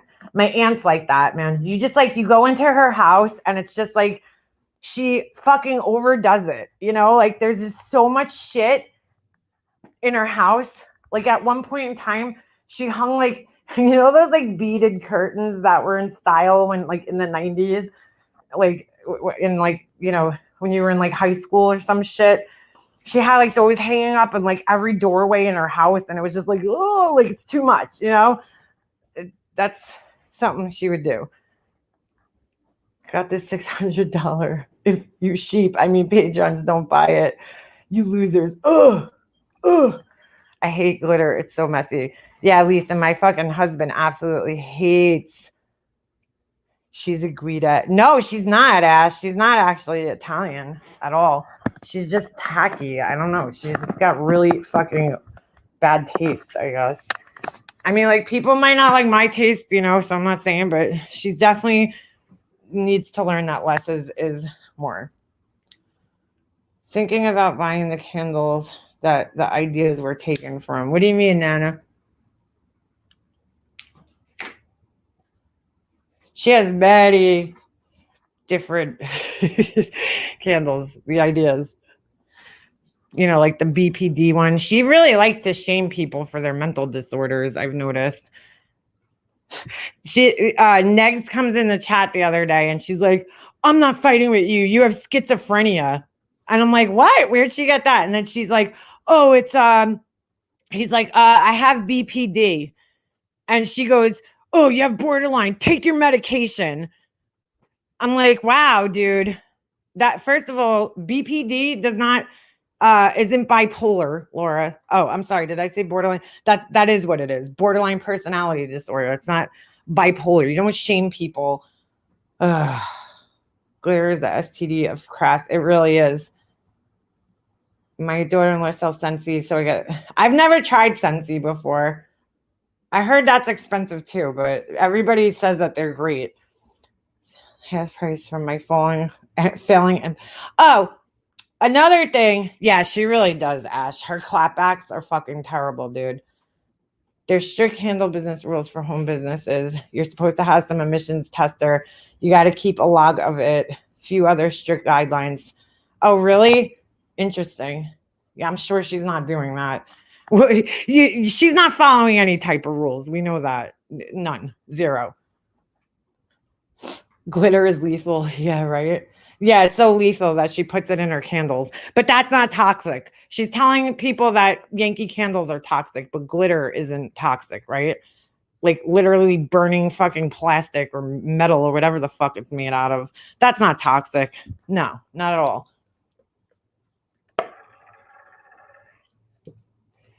Mm-hmm. Yeah, soldier, for somebody who has a boast that they have a psych degree, they should know what BPD is. Like that's a very common she's like people who have, would she say mental disabilities? That's not a mental disability. It's a disorder. It's not a mental disability. For fuck's sake. She doesn't even know what class. It's actually considered a personality disorder. It's in the cluster B. She knows nothing about it, but she's like, yeah, Anton, she's not paying sales tax either. Yeah, but you know what, Anton, she's gonna have to claim that money because it's coming through PayPal or whatever, however she's having it. You know, whatever way she's collecting the money, she has to claim that money in her taxes. She's gonna have to. Maybe not this year, but next year she's gonna have to. There's gonna come a point in time. The candles that share the same description as her candles might buy me one from those folks, right? I have a half degree in bullshitology. Yeah, that's probably more like what it is. They're awesome. I love the burners too. Not too expensive, to be honest, for good smelling, long lasting wax. Oh, all right, mellow one. I gotta try. I know if anybody's looking to purchase Scentsy, Leo Wife, contact Leo Wife. She sells it. So if any of you guys are interested in buying anything from Scentsy, just you could either reach out to me and I'll reach out to her and connect you guys, via email or whatever. But she sells it. And that's what Laura started selling it out from under her. This is fucked up. This is really fucked up what she did. So Leo Wife was selling Scentsy and she left Patreon. And Laura decided to start selling it and take all of her fucking customers. Like, who does that, man? For real. Who the fuck does that? But see, now if somebody started making candles and selling them, she would, accuse them of trying to steal her customers. But it's okay for her to do that to Leo Wife. Like, dude, she literally just like ripped the carpet out from under her feet. It's fucked up. It's pretty vindictive to do to somebody just because they left Patreon. And I don't think she left in like a, like there was a fight or anything. I don't know. It's just fucked up to do. She's still, yep, she did make a monster. She didn't do it long. And I guess from there, that's where she got her, Monique, that's hilarious. Her candles are death jars filled with shards of flying projectiles that harm folks. Buyer beware. Yeah. So much fuckery I had completely forgotten. I remember when she did that to Leo Wife. All right, Leo Wife says it's okay, I recovered. But you know what, Leo Wife, it's not okay. Like, that's really fucked up. Really fucked up.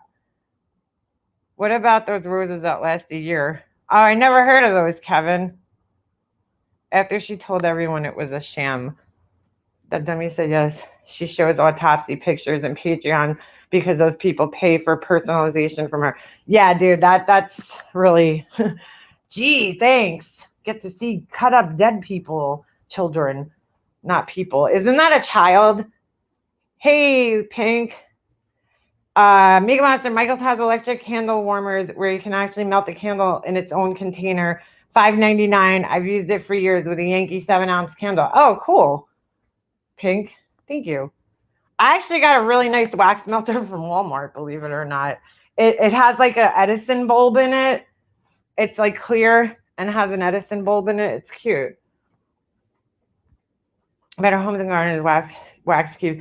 That's Life Rewinded. Those things have great reviews. And then I remember somebody was talking about those in her chat one day, and she was saying the same thing. Oh, those have toxic chemicals in them. And I'm like, dude, prove that. Like, prove that. You have no proof of that. You're just saying that so people don't go out. They're $2. And I went up on Walmart, on their website, and I looked at the reviews, and I was like, she's lying, dude. People love these fucking things. Yeah, no, not my kind of personalization either, girl. I don't want to see people's autopsy photos. No, thank you. No, thank you.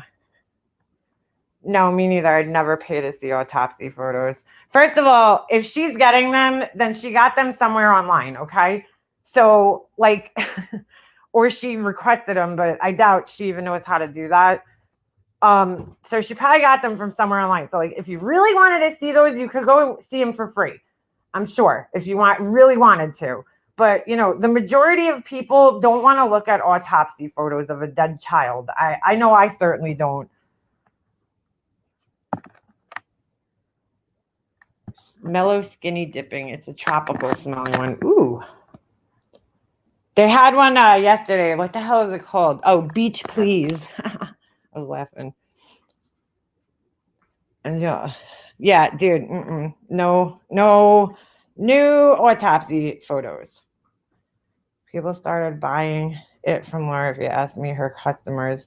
Wait, what's fucked up is people started buying it from Laura, if you ask me, her customers. Yeah. Was wondering if you know how Erin is doing.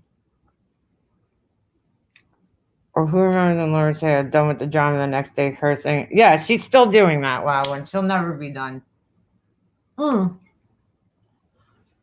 she was saying she got like 400 or 500 people. She's like, yeah, I used to do like average 350 in my chat. I'm like, when the fuck was this?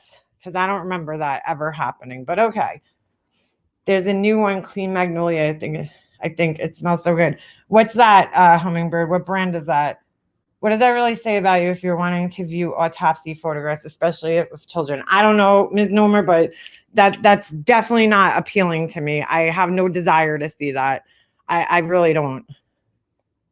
Full disclosure, I was giving away all my Scentsy warmers for free to anyone who wanted them so they didn't have to buy one from Laura. Oh, shit. Yeah, that's Pugs, exactly. One day, that's somebody else's child. That's not, I don't know how the fuck these people can say that they're not making money off of these tragedies. And then they try to compare it to the news, but it's like, no, dude, it's different. You're not the fucking news. You're not the news. You're just some random person. You're not a journalist. You're not informing the general public. It's not the same. It's not the same. You don't have a lot of times the news, if they do interviews, they have permission to share things. Sometimes they grab things off of people's Facebook pages, but I mean, you just don't, these people are just like, that's gross, to put those behind, I guess what they would call a paywall, right? Autopsy photos. There's nothing to gain from looking at autopsy photos. Like, there really isn't.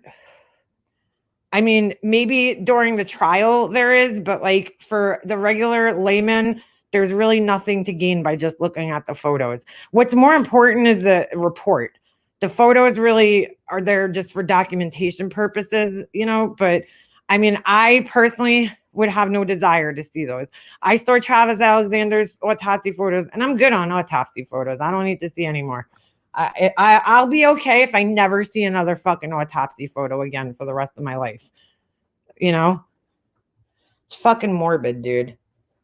Oh, baby powder, Life Rewinded. No, that is like, oh, I hate baby powder scent, dude, with a passion. I'll never forget when I was in high school, I couldn't find my deodorant one day, and I grabbed my mom's out of the fucking cabinet, and she had the fucking baby powder scented one. I was like literally gagging the whole entire day. I could not fucking, I couldn't take it. I hate that scent. Laura is a full box of Cards Against Humanity. Nothing but a morbid curiosity. Well, we're talking about someone who bragged about being able to eat while repeatedly watching someone kill themselves. Yeah, I know. She's like really thought that was funny. It's fucking, she's fucking Christ, dude. It's just fucked up. I can't stay in Yankee Teal and I get headaches. Can you imagine Laura's house with that cheap shit? No, she uses the top quality, dude. I know she's not reporting every candle she sells because you have to stay in a bracket for food stamps. Unbelievable. She has new, yeah. Well, I don't, Tina, I don't think she's, I personally don't think she's making that much money from these candles. I don't think she's profiting that much money.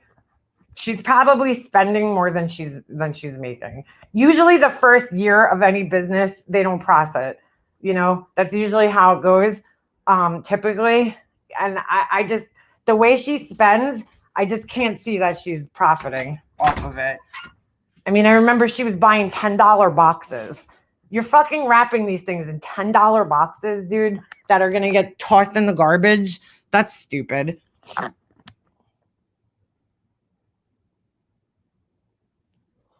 I would lose my mind if people were putting loved ones on thumbnails for money. It must be hard for the families.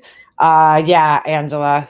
There's a lot of people just keep reposting the same picture of that little girl. And I'm sick of fucking seeing it, to be honest with you. It's only her diehard fans buying them. Yeah, 100%. No, she's not. No, she's not getting sales tax. I highly doubt that. You need to have an FIN number, or I'm sorry, an EIN number for that, a federal EIN number. What's really gross is I guarantee you, Horse Pelican is probably gray yellow and would stand in the corner by itself. Life Reminded. It's a big seller. What's that, Leo Wife? Is she even selling that? I guess not, right? Why would you sell something that competes with your... I guess that's where she got... I asked her one time, bye, Lisa. Have a good day. $10 boxes, can't put a damn label on street. Such an amazing... Yeah, $10. She is required to collect sales tax and pay it in. Well, she should... You also, yeah, if you have a sales tax ID number, right, then you can buy like wholesale and stuff. I used to have one because I was thinking about doing this business, but I never God, I thought of a lot of businesses I was going to do. It never got them off the ground. I was like the queen of like, yeah, I'm going to start this business, and then never quite got off the ground. I bought this whole thing years ago. I was like, shit, I was young. I mean, I was in like my early 20s. And I wanted to do sublimation, it's called. So I bought this printer and a heat press and all these things. And it just never quite got off the ground because I couldn't get the printer to print right. So the leather candles give me scorching headaches. Ew, leather? Ugh, that's a horrible scent. Leather. Who the fuck wants to smell leather? That's like musty smelling. I know which one you're talking about, Monique. I think this Christmas I'll give out wax melter with a 7-ounce Yankee candle to my friends. Who knows? Maybe I'll make it a giveaway. There you go, Pink. I gotta thank her though, because I never would have had a wax melter. I never would have even fucking knew that they existed if it weren't for her. Because I don't know. I just never had one. I never even knew. Like, I'd seen wax melts, but never, bothered to get one. So she sent me the wax melts and I was like, all right, let me put this to the test and see if they're good. And they weren't terrible, but yeah, the Febreze wax melts are good. I'm telling you, they're really good. The Better Homes and Gardens wax melts are my favorite. That's what a lot of people say. They smell really good. I have some. Do I have those, or hold on? I got some from Walmart. I gotta tell you, man, Target, their fucking wax melts suck. I think that's these. Hold on a second. Where are these? These are from Target. Their Threshold brand. They're horrible. They don't smell that strong, and the smell doesn't even last. I like the vanilla Febreze. I never seen that. They had what they have yesterday? Like some mango. They only had 3 to pick from in Walmart. My Walmart was like out of everything yesterday. I went there because there's this product that I absolutely love. It's called Tough Stuff. You find it in the car cleaning section. It's like it's a kind of all-purpose cleaner for cars. but you could use it, you know, on the what do you call it? The fabric, you know, if you have like or the carpet or the whatever. What the hell's a liner called? You know what I'm talking about, in your car, the interior. And it works so good. I mean, it works unbelievably. And I went in there and they were just fucking out of everything. Everything. I burn 2 melts per day through my house, so I've tried a ton of different ones. Yeah, Ems, I do too. I burn a lot of wax in my house. Like as soon as the smell runs out, I put cotton balls in there, which is a lot cleaner. So if anybody's ever trying to figure out how to get the wax out of their wax melter, I just pop it in the freezer for like an hour, and once it freezes, you could kind of just like smack it out. It'll kind of fall out. Yeah, they weren't bad except for the dry flowers sticking to my thing. Yeah. I was like, I don't understand the need to have all this shit in the wax melter. People aren't going to want that. I don't understand I don't know. I guess I'll never understand it. Putting all that shit in the candles. Like, I just don't see the purpose of that. Are you just trying to be different, you know? Like, so that you could sell them so that they're not just like boring, plain candles? Because there's nothing wrong with a plain candle. As long as it smells good and burns nicely, like there's nothing wrong with having just a plain candle with no crap on the top. The crap serves no purpose. It doesn't like help it smell, or you know what I'm saying? The other brand scents in Walmart's don't bother. What? Life Reminder, like the sensational ones. People rave about the Better Homes and Garden ones. Bath and Body Works has good ones too. Really? I went in there one day and asked them if they had wax melts, and they said no. They have those little plug-in things. I have those, the oil things. Yeah, dry flowers went out in 1985. I just don't understand like why to put them in there. I just don't get it. I really don't fucking get it. Like it's just gonna melt into the shit, and then you're not even gonna be able to see it. So what's the purpose? And dried flowers scare me because I feel like they're flammable. That scares me. I like this orange smelling candle my mom gets. It smells good. Ooh, that sounds good. That sounds good. Happy Monday, everyone. Yeah. Yay, it's Monday. Stick cotton balls. That's what I do, Leo wife. I either stick the cotton balls in there, but I've made a mess a few times and I get fucking wax all over my nails, or I just pop it in the freezer. That's a cleaner way. I have wax all over my table right now, actually, because of the freaking stupid cotton balls that I put in there. They're just gaudy and tasteless, kind of like her. Oh, shit. I should start my own candle business. I think I'd make nicer labels and stuff and actually get them on straight. I saw somebody use their Cricut and made labels. They look pretty cool. They had like the metallic thing. The sensational ones suck. Yeah, I smell them. If it doesn't smell strong in the package, then you know it's not going to smell strong when you burn it. Like, so I always open up the packages and smell them in the store to make sure that they're going to be strong smelling. I like things that's oh shit, happy birthday, F-bomb mom. It's your birthday? Get out of here. Hold on. Let's happy. Wow, I still have a banner up here. It says rest in peace DMX. Birthday. F. Here we go. Oh shit. Happy birthday. You get the birthday banner. Laura sent Mr. Positive. Well, wax melt samp. No, B-Fergs. When was this? Oh my god. How do you fucking make wax melts with no scent? How do you make wax melts with no scent? Oh my god. I've learned to greet Monday with a positive attitude. Seems like I battle the universe when I tell Monday to fuck off, right? And then I'll send you a video of me removing mine. Way easier than messing with cotton balls out of the freezer. All right. Oh my God. Why would you send them with no scent? That's like the whole point of them. Oh my God. Oh, she's fucking shot. Didn't she like notice that when she's packaging it up that it had no smell? Holy shit, dude. When she sent him the pimp cup. Oh, she was making them back then, Beefers? I didn't even know that. That was a long time ago. The pimp cup. Oh shit. I was like, when I saw that, I was like, oh my God, what is that? Like, what is that? What the fuck is that?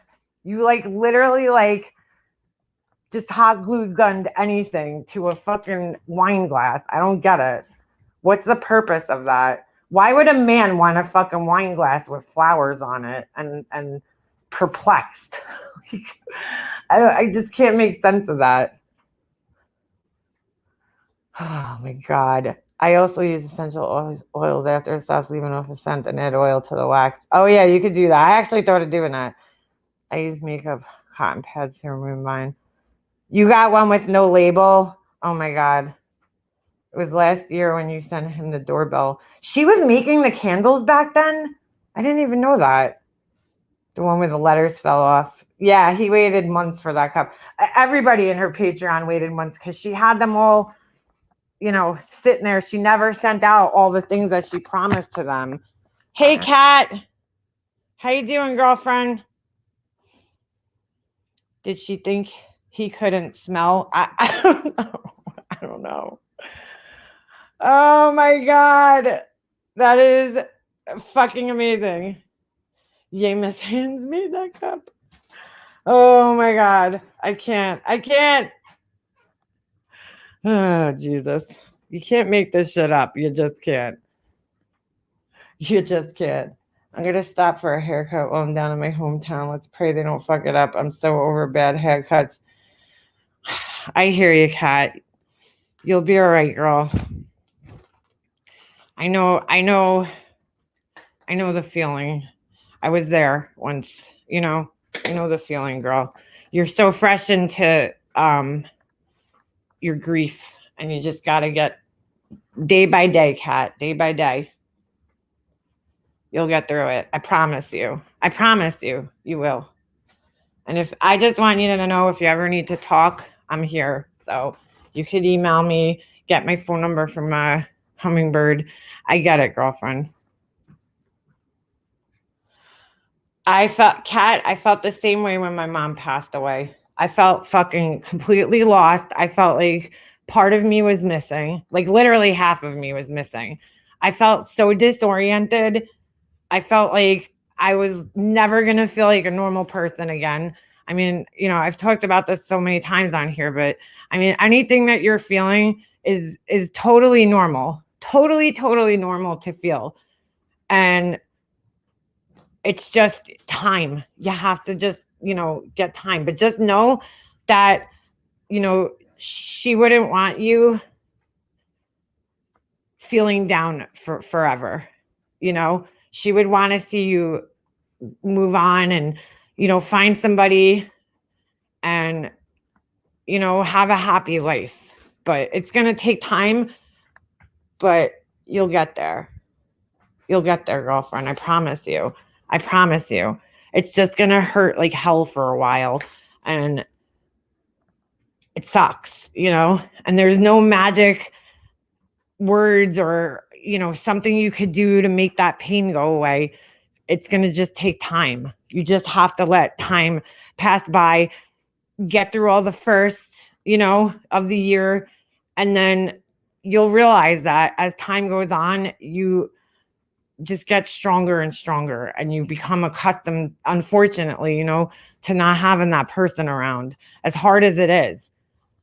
But it's just, I mean, I really sympathize with you, girlfriend. It's not easy. It's not easy at all. So just know that you're not alone. And there's so many people in here that have been through it, and you're not alone. You're just not.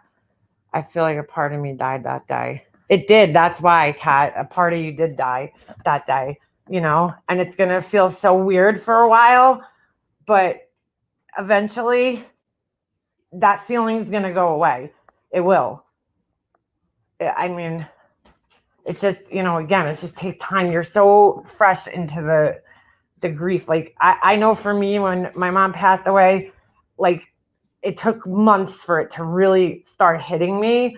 And I think you're at that point right now where, like, it's all really starting to, like, hit you.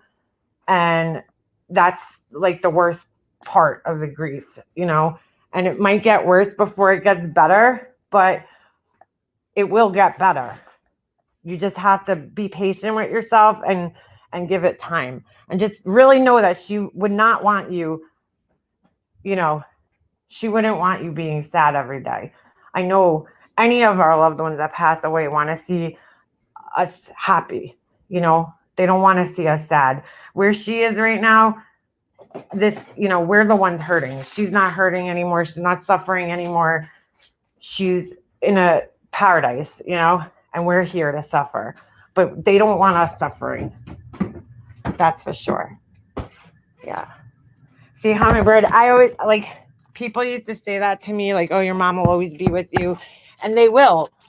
And I know, like, that doesn't help necessarily, but I used to feel like, I still feel like I get signs from her every now and again, So you have to look out for those signs because they're there. Kat, I think you just need a overall break. Take some time for yourself, Take some time, personal time. If you have to take time off from work or whatever it is, take some time and maybe, talk to somebody. I mean, we're always here. You know that. I'm always here if you need to talk. Always. I hate to know that somebody's, like, suffering. I felt the same way, girl. I felt like, I don't think, God, I wasn't on here, but I was recently going back and watching, I never watched the first portion of my grief series, but since I want to finish it, I feel like I had to kind of, like, catch up and remember, like, all this stuff. So I was like, I'm just going to watch it from, like, the beginning, and listening to it and seeing where I was even at that time to where I am now. I just, like, I see that I've grown, like, that I've gotten a lot better. My anger isn't as much. There's so many different emotions that you go through. You go through anger, you go through sadness, you go through guilt, everything, every emotion. That's what's so fucked up about grief, is that you experience every emotion that a human being can experience all at one time. And it's like, it's so overwhelming, and then I had the added stress of, like, fighting with my family and people not really giving a shit what my mom's wishes were, and me wanting to respect her wishes. And it was just like, I lived in a constant state of stress and panic every fucking day. I mean, I couldn't sleep. When I did sleep, I would wake up in the morning, my heart would be racing. I was like, I felt like shit. I felt like I was sick, like something was wrong with me. I mean, it was just horrible. It was absolutely fucking horrible. I can't, like, you just can't even explain the feeling to another person. It's so hard to explain. Unless you've been through it, you just don't understand what it feels like. And it's all normal, It's all normal. I got confused because I was talking about my mom. Horrible pain comes in waves. Yeah, you can physically feel it. Give yourself permission to grieve. Talk to a counselor or find help here. Thank you, Beeford. Let me pin that. Griefshare.org. Kat, and it wouldn't, I joined groups on Facebook too, grief groups, and, it did help. It did help. And I just kept myself busy. I mean, that's how I got through it. I got into, like, freaking stupid, weird things like fish tanks, but that's, like, to me, I always say idle hands are the devil's playground, and I mean, obviously figuratively and literally, but, when you're left, like, alone and you're not, doing something or keeping your mind somehow occupied, whether it's, like, reading a book or writing something or whatever, you, like, that's when all those thoughts come into your head, So you got to make sure that you keep yourself constantly busy. You know, I mean, I know myself, I used to like not sleep. I would sleep when I would pass out. Like I still do. I still do that. I literally, yeah, Kat, I did sleep. I went through like, it was weird. The first 2 years I didn't sleep. And then like after I settled my mom's estate, I started to oversleep for like 2 years. I like literally slept for like fucking like sometimes like 18 hours. It was crazy. I mean, I think I was so like my body needed to repair itself from all the stress and everything that I went through. And I would sleep like my husband would just let me sleep because he knew I wasn't sleeping. So like on a Saturday or Sunday, if I didn't have to get up, he would just let me sleep and I'd sleep like all fucking day sometimes. But I needed it. You can do an audio diary if writing isn't your thing. Think you're taking the time when someone in chat is going through a hardship. You don't see it as them bringing down your chat. You always stop and acknowledge and offer empathy. Thank you, Kiwi Bells. I mean, I try to, you know, I know what it's like. I know what it's like to go through that. And it's just such an indescribable feeling. And I really like, you know, I really feel terrible for people that are, you know, going through it because I've been there and it's just fucking horrible. It's absolutely horrible. Yeah, Mellow One, same for me. I lost both my parents, but you know, losing my mom was difficult. I mean, the irrational guilt is overwhelming. Yeah, it is. It's very overwhelming. I mean, I didn't have guilt really with my mom. The only guilt I had was like fighting with my family. I didn't have any guilt towards her or anything that happened with her. But my guilt was like that I knew she would like be really upset that I was fighting with my family, my brother and stuff, but like I had no choice, you know, in the matter. So I found peace at this place on Staten Island called the Balboa House. It's like a spiritual healing garden with chapels and prayer huts. It's so breathtaking and you feel sound around you. That's yeah, find a peaceful place to sit. You will feel better one day, Kat. It's just going to take time, you know, and give yourself that time. Don't be hard on yourself. You know, don't be hard on yourself. I know what happens during, you know, grief. You start to feel like you're burdening other people, right? So you kind of shut down because you feel like nobody understands what you're going through. So you kind of stop talking to people about it because you don't want to feel like you're burdening them with your feelings and, you know, being sad all the time. And so you kind of tend to isolate, you know, yourself from people because it's like you just don't want to be a bother to anybody. And that just compounds the grief, makes it worse because now you're isolated, you know, and you don't feel like socializing. It's like, dude, it's so fucked up, man. It really is when you lose somebody that close to you. Because I've been through grief. I've lost other people and it's been different for each person.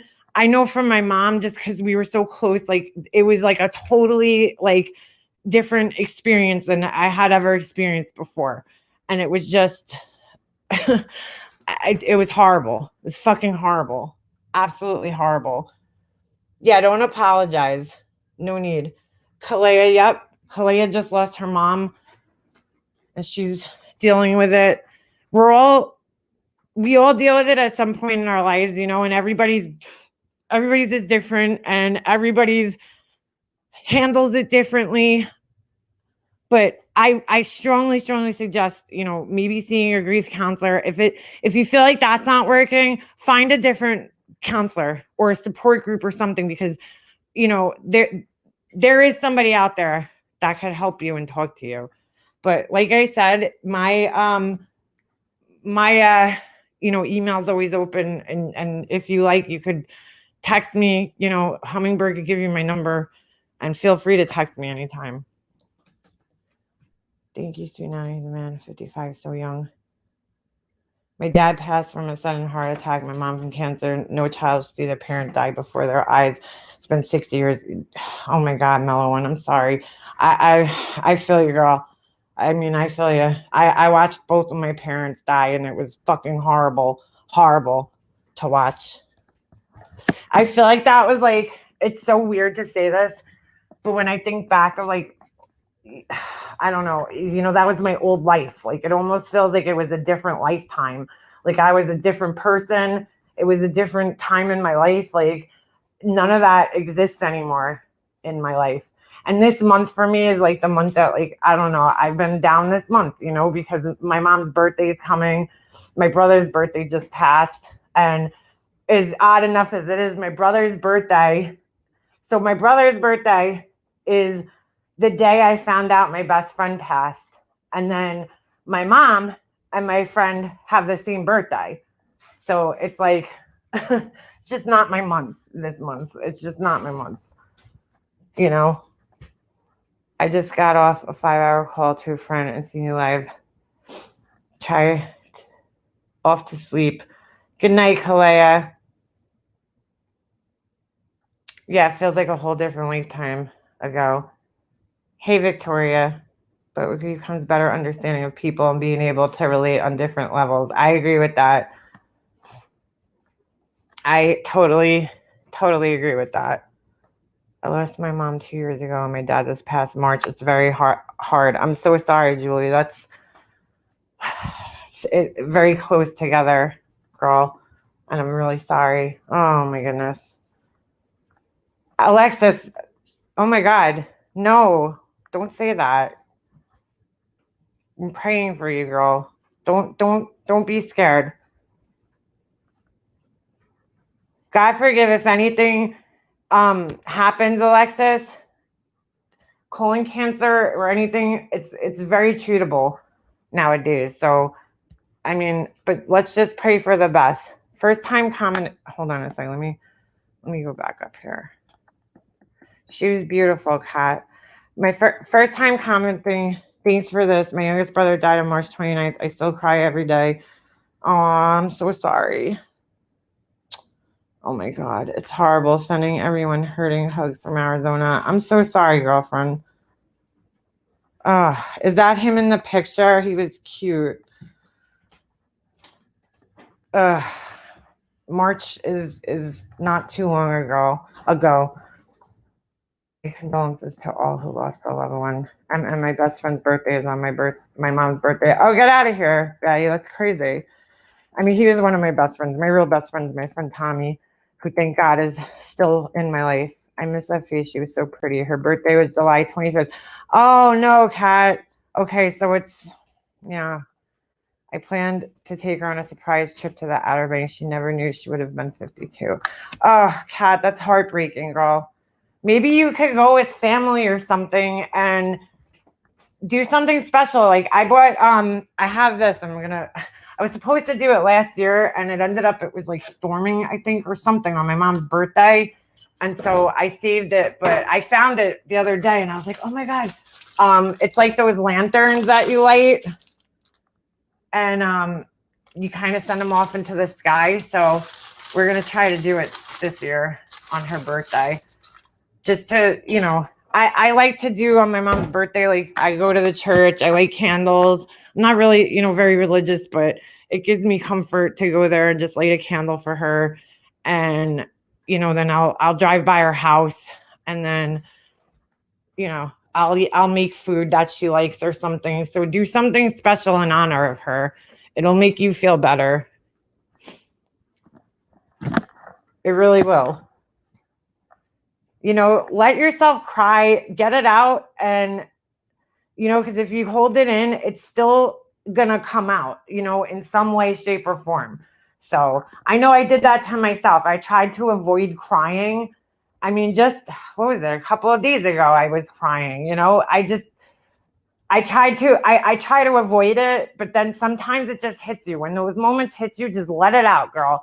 I was afraid to cry because I felt like if I started crying, I was never going to stop, but I have, obviously, because I'd still be crying right now. But yeah, you could take an honor trip in her memory. That would be nice. My sister's family would do lanterns. We write messages on them and light them and let them fly. See, Eric, yeah, something, it'll make you feel really connected to her.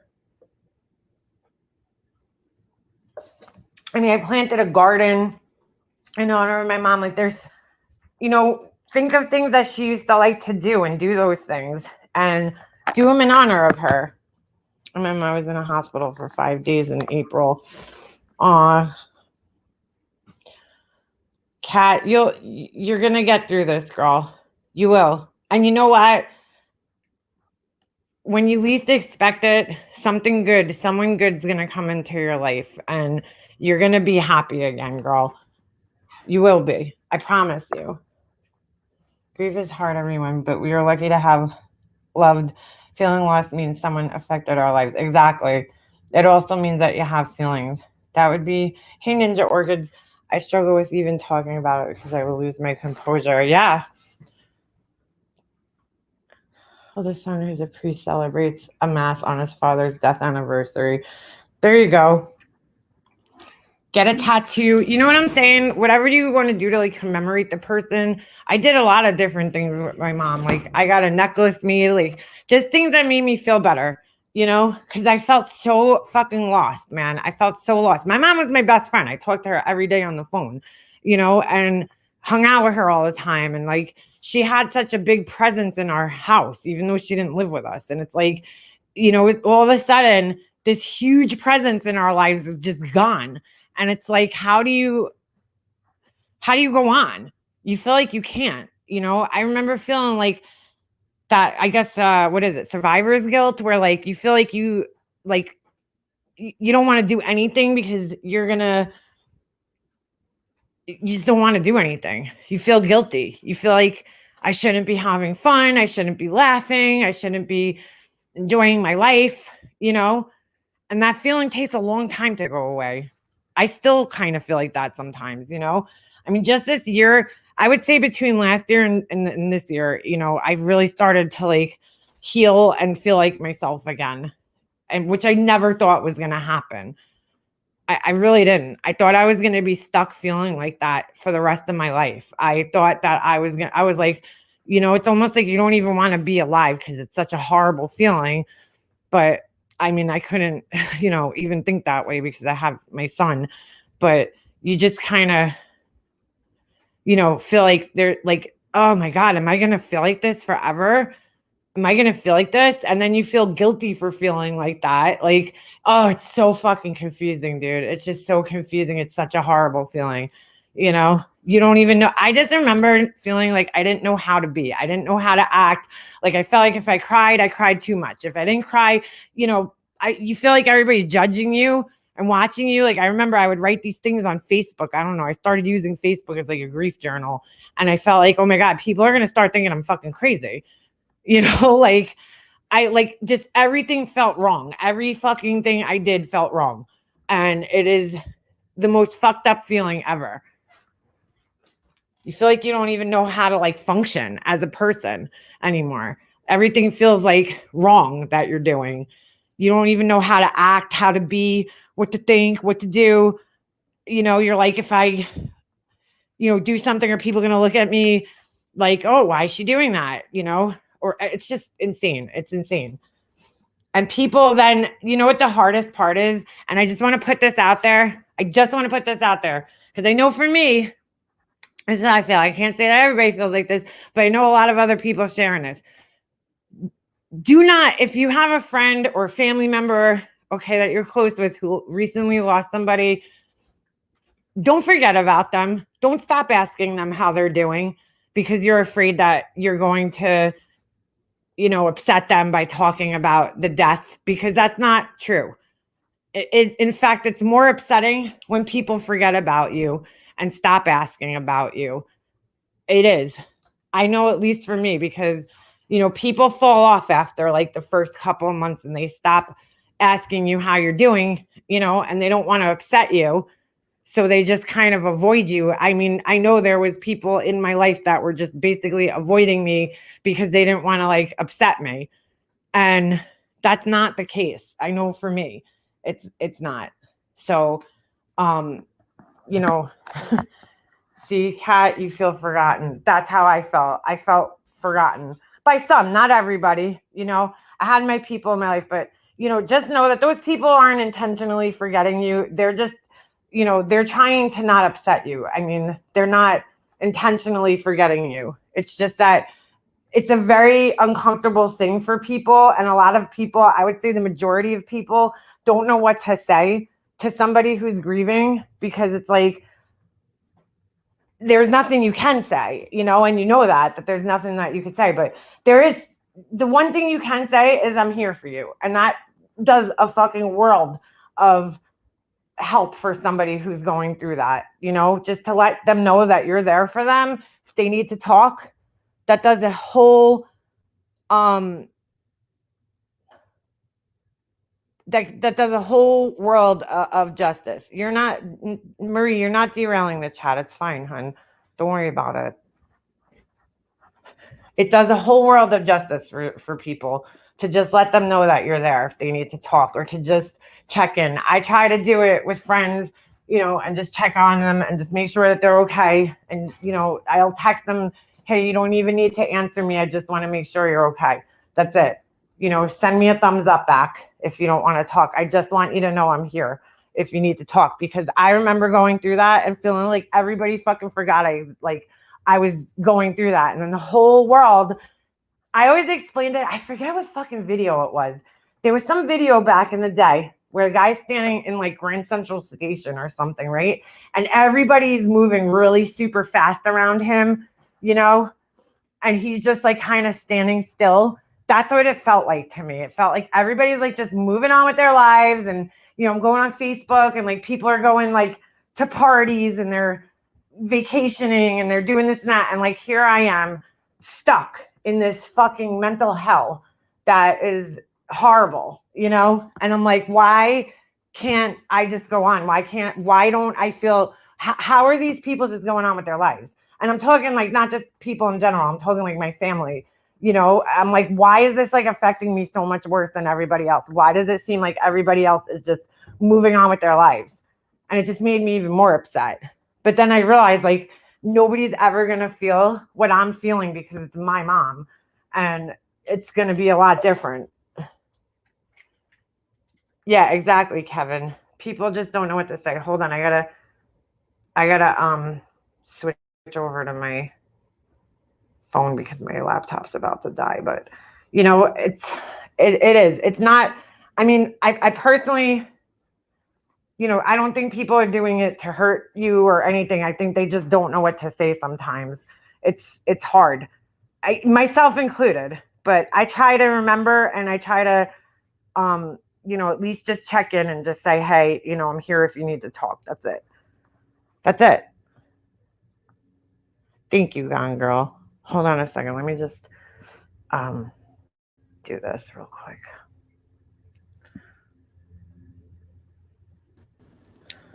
All right. Oh, I gotta add myself. What did I do? Okay, we're good. Are we? Yeah. Nope. Hold on. I'm gonna die. Go. All right. Okay. Let me just go plug my laptop in. Ah!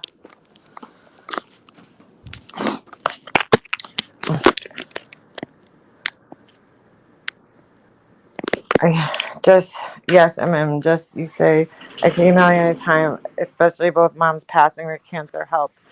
Thank you, Faye. I'm telling you though, join a support group though, so that, you know, you can speak to other people who've been through, because I'm pretty sure on Facebook there's like a specialized support group for like every type of grief, you know. I know I joined one that was specifically for people who, you know, daughters who lost moms or whatever it was, people who lost their mothers, I think it was like adult people who lost their mothers.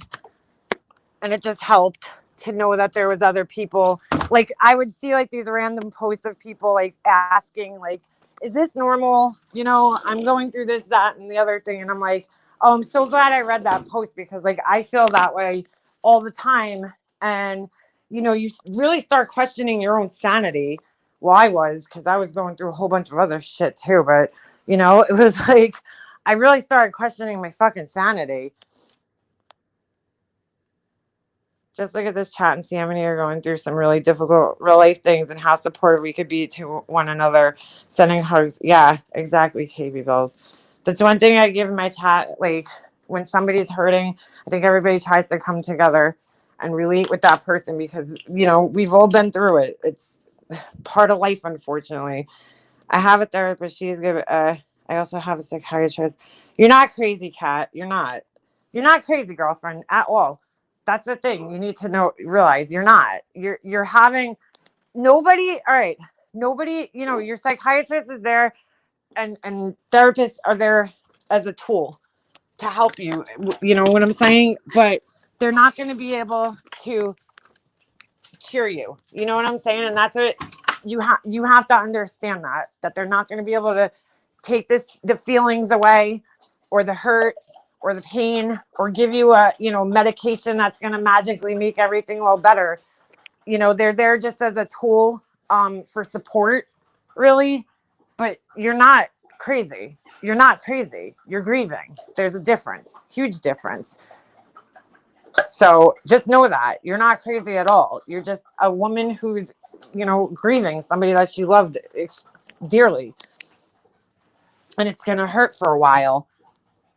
It's going to hurt for a good, year or so, but you're going to wake up every day. You're going to get through it. And, you're going to find happiness again one day. You have to allow yourself to go through this process first, because if you don't, it's going to follow you around forever. I mean, it is going to follow you forever. You're always going to be upset. You're always going to miss her. There's not a day goes by where I don't think about both of my parents, or my friend that passed away. I wake up, I'm like, some point in my day, something will remind me of them, and, I'll think about them. But I'm able to cope with it better now because time has passed. I've unfortunately gotten used to them not being around, as much as that sucks. I did. And you will too, one day you will. Yeah, death teaches us how valuable every moment is in life. It really is. It really is. Once we become a widow, then we notice there are many more widows and widowers. Yeah. And I watched my mom go through it too, like when she lost my dad, because that's like a whole different grief. My grief when my dad passed away and her grief was totally different. My mom was grieving the loss, the love of her life, the father of her children. I mean, the person that she created her life with, that she chose to create a life with. And it was so different than what I was going through. She chose my dad in her life. I didn't choose him in my life. God did that for us. But I mean, my grief was just, totally different because, our relationship was a little bit strained, at points in time. And, but my mom, this was a person that she loved with all her heart. I mean, I love my dad too. I'm not saying I don't love him, but she loved my dad with all her heart. And it was like, I watching her go through that was just horrible. It was horrible. She had, a rough time with it. Yeah, you're not crazy. You're doing what a lot of us do. I'm seeing a therapist and psychiatrist as well. It's important to me to have a healthy mental well-being. I am human, so are you. Exactly. But way too many of us have felt the same way. You're not crazy. You're grieving because you love someone so much. Yeah, exactly. It's your love. It's your love for her. You're not crazy, though. Absolutely not crazy. Don't ever let anybody make you feel that way either. You're not crazy. You're not. You're grieving. It can make you feel crazy, but you're not crazy. You're not actually crazy. You're dealing with a broken heart. So you're going to have to feel, you're going to be out of sorts for a long, time, but not forever. Not forever. You'll find your way. We have an amazing ability as human beings to like adapt to situations somehow, and you will, eventually find your footing and adapt to it. It just takes that time to get through it, and giving yourself that time, and not being hard on yourself, because I think as women too, we always feel like we have to like have our shit together. You know what I'm saying? Because we care for other people, whether it's at work or in our home lives or whatever. I'm like, so we don't afford ourselves like that time that we need for ourselves to like take, care and maintenance of ourselves. Sorry, Monique, you just started. If you can, cat, maybe get a dog or a cat or some kind of, animal. I mean, really, I did that. I took care. I got fish. I don't know. I got into the fish, but it made me feel like I was like caring for something because I was so used to taking care of my mom, and it just kind of filled that void in a weird way. Like it kept me occupied and focused on something, and that's like I said. Keep yourself busy with something because the minute you sit down and you let yourself go to those places, it's going to be hard to get yourself out of that. Keep yourself busy. Kat has a stressful job. Yeah, that's so I'm saying Hummingbird. Maybe she needs some time, because that's not helping her. And I know she can't quit her job, but maybe she could take a little bit of a leave of absence, or that type of job will definitely get you not going to help you if you're going through this. It's a high stress job. I have 2 dogs and a cat that we shared. Oh, all right, good. Try adult coloring. There you go. Writing. I mean, I did the vlogs on here. That helped. It's just a matter of keeping your mind busy and not letting yourself go to the dark places that it could go.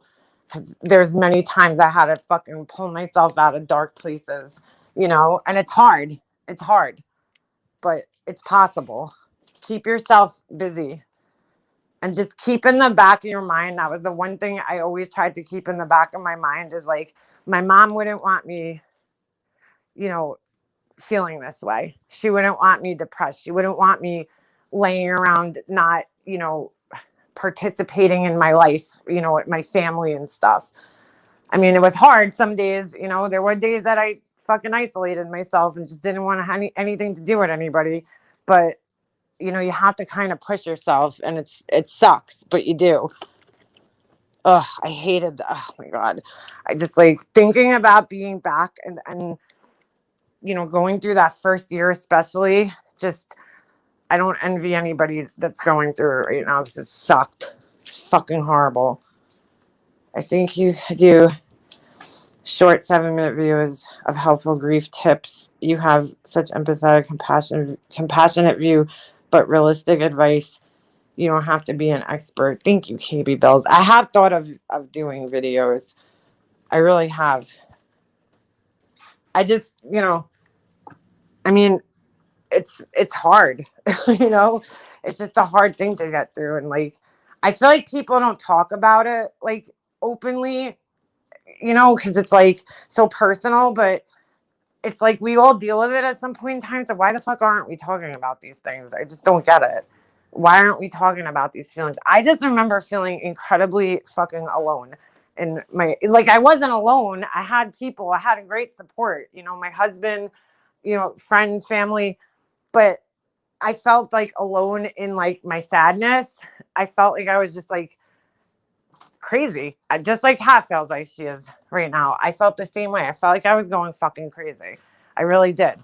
And I like, I don't know. It's just hard. It's just hard. But I know like the things that I did to help, and they might not help everybody, but I mean, I just try to, give the best advice I can for what helped me. I don't know if it's going to help everybody, but I would hope it would. I'm going to play trying everything I can to keep busy. I know it's hard for you, but if you get to a place where you can, it would help so many. I know I can, KB Bells. I definitely can do that, Like, I'm not like a psychiatrist or a psychologist or whatever, but I mean, I have experience. I've been through a lot of grief, between losing my dad, my friend, my mom. It's like, you know, people that are like super close to me that I was really close with, and it's just fucking hard. I just finished a big jigsaw puzzle. That's what I'm saying. Something like that. That's even good. Just something to keep your mind busy. I want to travel. You should travel, Kat. You should. That's a great idea. If you could afford to do it, girl. Do it. You know? I just finished. Oh, I just read that. See, I wish I had this when I went through what I did. I mean, I had family, but I felt like nobody understands me, and I shut the world off, and I didn't want to talk to anyone. Yeah, wild one. I went through that when my friend passed away. I shut down, and I got really depressed, and you know, I had a really, really, really hard time with his death, and um, I felt the same way, and it was fucking horrible. Hey, Andy. I think the fact that you're so willing to talk to others is a gift, just letting others know none of us are alone or crazy for how we feel. Thank you, KB Bells. It's just only because I talked to so many different people about it by doing the videos. Like so many people contacted me through email. I mean, I can't tell you how many emails I've gotten from people telling me that, you know, I helped them, or they, you know, like whatever their situation was or what they went through or how they felt. And I'm like, okay, so this shit's all normal. It's all normal. Like everything I was feeling is completely normal, you know? And that's like it, you know, sometimes we just need that validation to know that like something's normal to feel better. You know, okay, this is all normal. Everything I'm experiencing right now is completely normal. And, you know, believe it or not, like, I mean, my family, as I'm listening to these videos back, you know, I'm like, wow, these people had no fucking compassion for what I was going through. I just can't even believe it. I'm like, dude, I lost my mom. Like, of course my head was fucked up and in the wrong places. And, you know, my mom was dying. Like, I thought I was seriously fucking going crazy. My family was making me feel crazy and fucking gaslighting me. And I really felt like I was fucking losing my mind. So to hear from other people that, like, no, this is normal, it really does help you. Because sometimes all you need is that little bit of validation to just make you realize that you're not fucking crazy. Unfortunately, some people don't get it and push her to talk about it. What's that, Black Eagle? With me, it was an ex-girlfriend, and I went through all emotions at once. Wow, when my ex passed away, I mean, we weren't talking. You know, I hadn't spoken to him in like 10 years at that point in time almost, but it was sad nonetheless, you know, just to know that another person from my past passed away. And he died the year before my mom passed away, and that was even, you know, I kind of grieved that in a sense too, because just to know, like, I spent so much time with this person in my life, and the way he died was just so sad, you know. And it was like, holy shit, another person from my past that was like part of my life. Like, I feel like all that shit was like a different person. Like, I don't even know. It's just weird. It's a weird feeling to know that so many people that you spent so much time with are gone. Like, it's like nobody's here to vouch for me. You know what I'm saying? Like, it's crazy. All I have is pictures of, you know, these people, my mom, my friend, my dad. Like, that's it. That's what it's been reduced down to now, is just photographs. And it's just fucking crazy. And thank God for photographs. I mean, holy shit. I still can't really do videos. Videos are rough. You know, hearing voices, it's rough. That's hard. Took me a long time. I couldn't even look at pictures. You know, I felt like I was gonna lose my mind. I still find it hard sometimes to look at pictures because it makes me so sad of, you know, of people that passed away. My sister lost her son, and she's very private. I let her talk about it when she wants to, but some people push her to talk. Oh, about it. Okay. I got you. Yeah, Kat, just memories. And you're like, what the fuck? Program you use. I do 12 hours, no eating Ooh, that's a long time with no eating. Between moves and other family members, I've lost a lot of videos. Oh no, Carly. My brother, when my mom passed away, it's like the day after her week, he took all the fucking family videos, every single one of them. I thought I was going to have a fucking heart attack. Like, that was like my biggest concern with having our pictures and stuff. Like, the thought of losing our pictures, like literally fucking kept me up at night. That was all I fucking cared about. Cause I was like, that's it. That's all I have left is pictures. My mom, much like myself, like my mom took a lot of pictures, like the same way I record all my son's hockey games and, I take a lot of pictures. My mom, I got that from my mom, well, who got it from my grandmother, because my grandmother also took a lot of pictures. I mean, between the three of us, we've like chronicled our family, you know what I'm saying, pretty well in the last 3 generations of our family. I mean, there's so many pictures between the three of us. And my brother took all of our home videos. My parents always had a camera, like since I was a kid. And I was fucking terrified that I would never see those videos again. I was like fucking having panic attacks. And he's like, oh, I'll make you a copy of them. He never fucking made me a copy. He never made me shit. And then it wasn't until, I think it was like a year until like settling my mom's estate. All of a sudden he wanted pictures. He wanted photo albums. And I don't care. He wasn't, I knew he had took some already, but I wasn't letting him fucking have all the photographs because I don't trust his fucking wife. I've heard horror stories of ex-wives burning shit and throwing people's photographs away. It happened to my dad when he got divorced. My dad had nothing from his life. Nothing. No pictures, nothing. No yearbooks, nothing from his past. His ex-wife destroyed all this shit. And like that fear of her doing something to my family, only thing I have left to my family, was like overwhelming. I was so scared she was going to destroy my mom's like the pictures or something. Like I was like, that girl is not being the fucking treasurer of my legacy. Fuck no. Hell no. First of all, she's like not the type of person who likes junk hanging around. So I don't know. I just like, I feel like she would have got rid of them or something. And I was terrified. So I fucking took all the pictures to my house one day. I just fucking, I didn't care. I sat there one night and I loaded all the fucking pictures into my car. Every photo album, every photograph. And I don't care. My brother knows if he ever wants them, they're here. He could come and take photocopies. They wanted me to lug them back to the house. And I was like, nope, sorry, not doing it.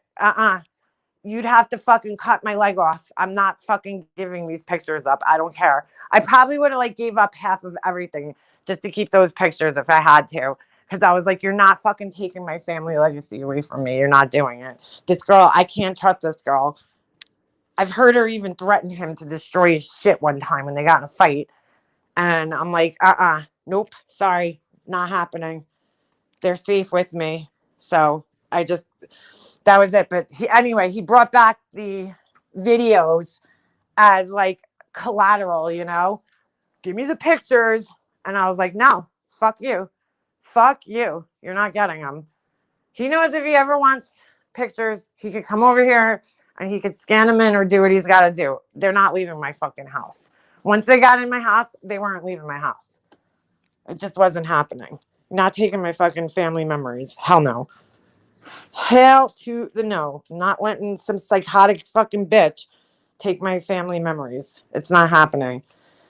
I actually wanted to marry her, but I was a dummy and messed up. But anyway, I changed after she passed. I felt like, oh, Wildwood, that's hard. I'm sorry. Ugh. Elmo. Stay positive with today. Yesterday's gone and tomorrow is not here yet, so why worry? Yeah, exactly. Hey, Alexandra. How you feeling, girl? Too much pain to comment. I want to say my condolences. Aw. I'm sorry, Alexandra. I hope you feel better, girl. Ugh. Horrible. Elmo. Elmo's World. Anyway, I just want you to know, you guys to know if you need to talk. Black Eagle, I take no offense. He is a fucking douche. He's a total, complete fucking douche, garbage human. So no, you know what? He's a fucking pussy. That's what he is. He lets his wife, control everything, every aspect of his life. So yeah, he's a douche. He's a douche. He put the videos on Facebook. This was fucked up.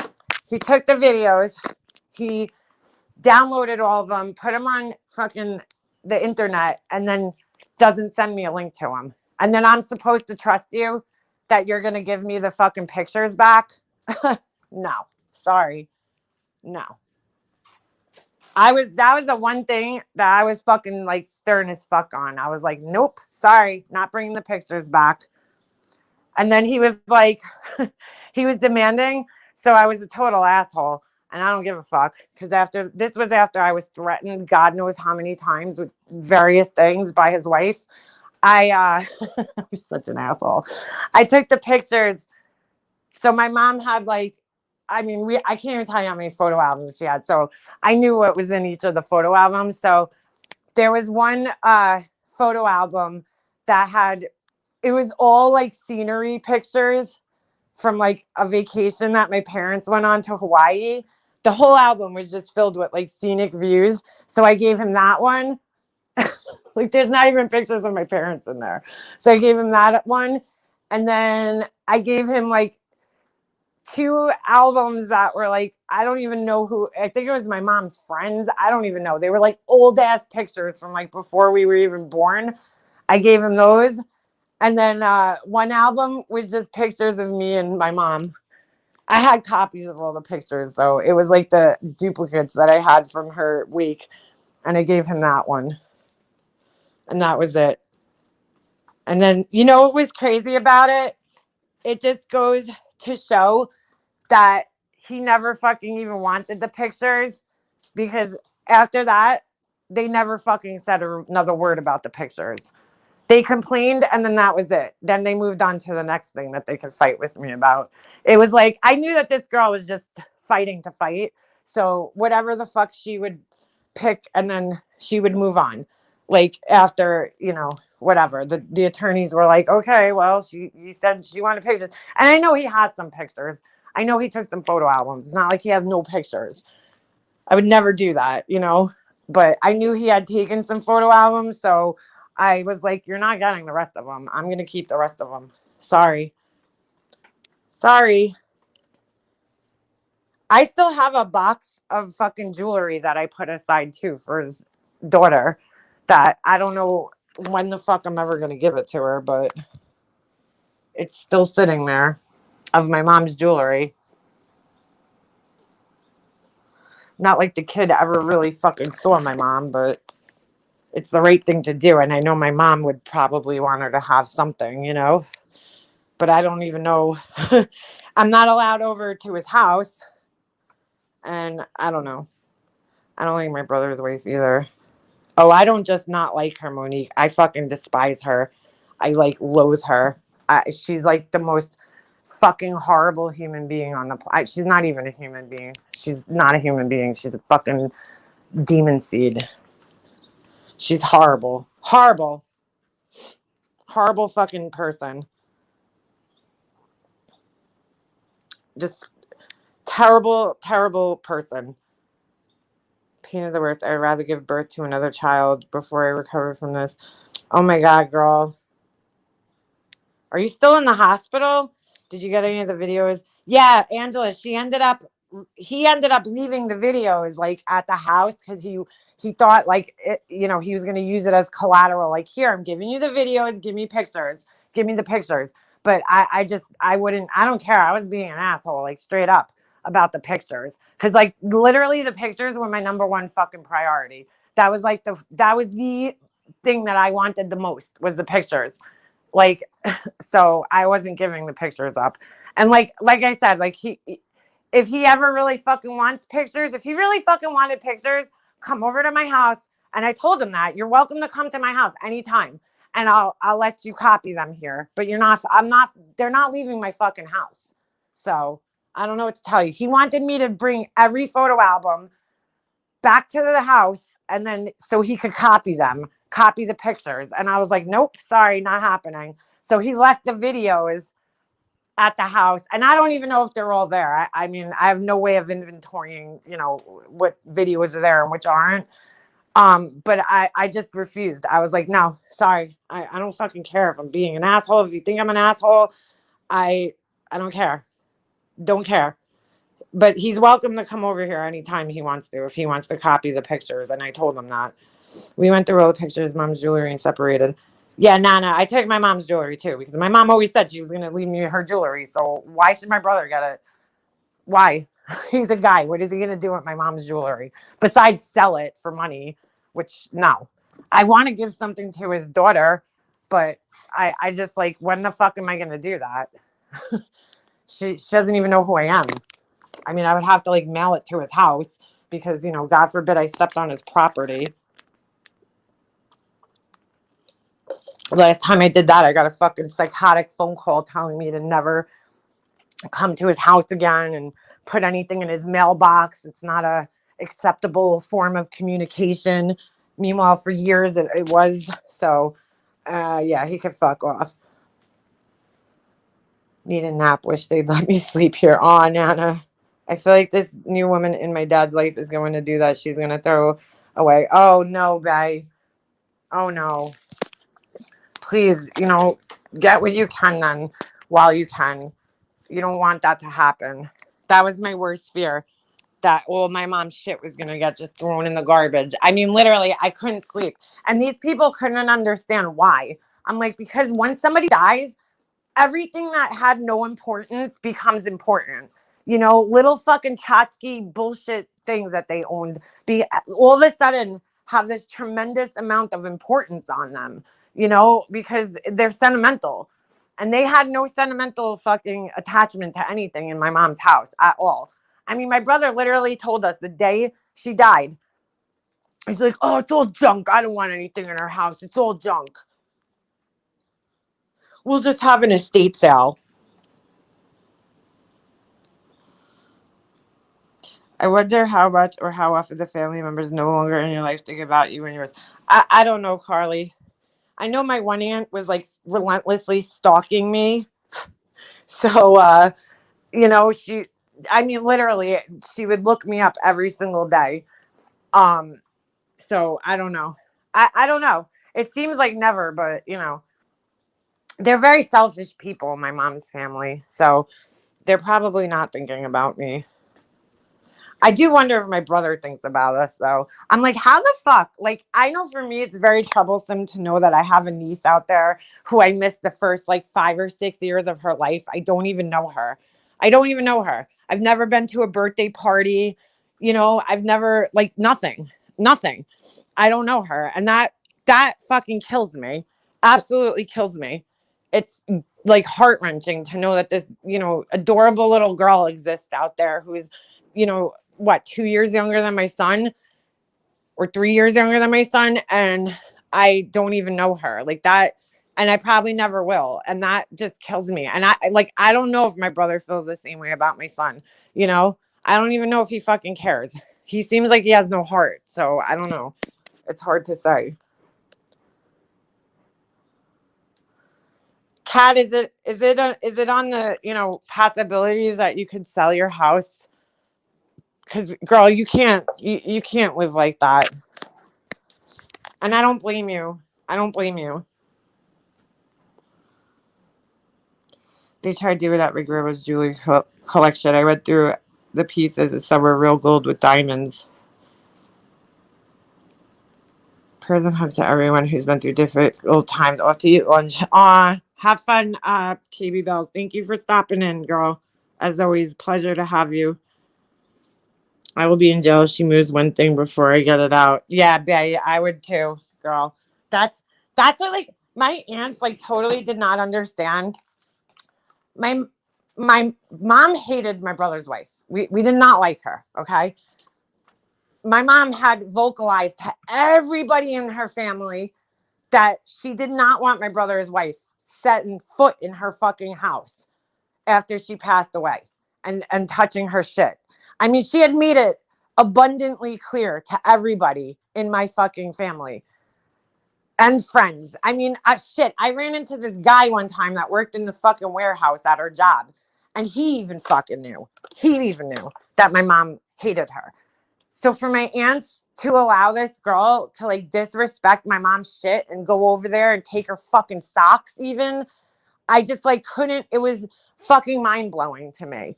I'm like, dude, like this is my mother shit. And I understand my brother had a right to everything too. But like some of the shit that they took, my brother wants my mom's socks. Come on, dude. This girl took my mom's fucking socks, candles, like vases from her house, jewelry, watch straps, like all like my mom's shit that obviously my brother had no use for. And then fucking sick bitch as she is, used the daughter as an excuse. Oh, I want to give whatever her face is, things from her nana. And I'm like, that's bullshit. What is a 1-year-old gonna do with fucking Apple Watch straps and my mom's socks? Get the fuck out of here. And a vase. Get the fuck out of here. I mean, just sick. We were in the process of buying what I backed out when she died, so I need to move my stuff. Kat, maybe somebody could help you with that. If I lived near you, girl, I would help you. Your brother's going to turn on the TV one day and realize that his nephew's playing pro hockey. I know, right? B-Fergs. He's going to fucking miss out on that. That's his loss. They're already missing out on it, They're missing out on it. Oh, man. I was filming... So I filmed another, I filmed a little bit to finish my series the other day. And I'm going back through these emails. And there was this one email at the end. And I'll give you guys a little spoiler alert because it was really fucking bizarre. I had I had made a motion in the court to have my brother removed, right?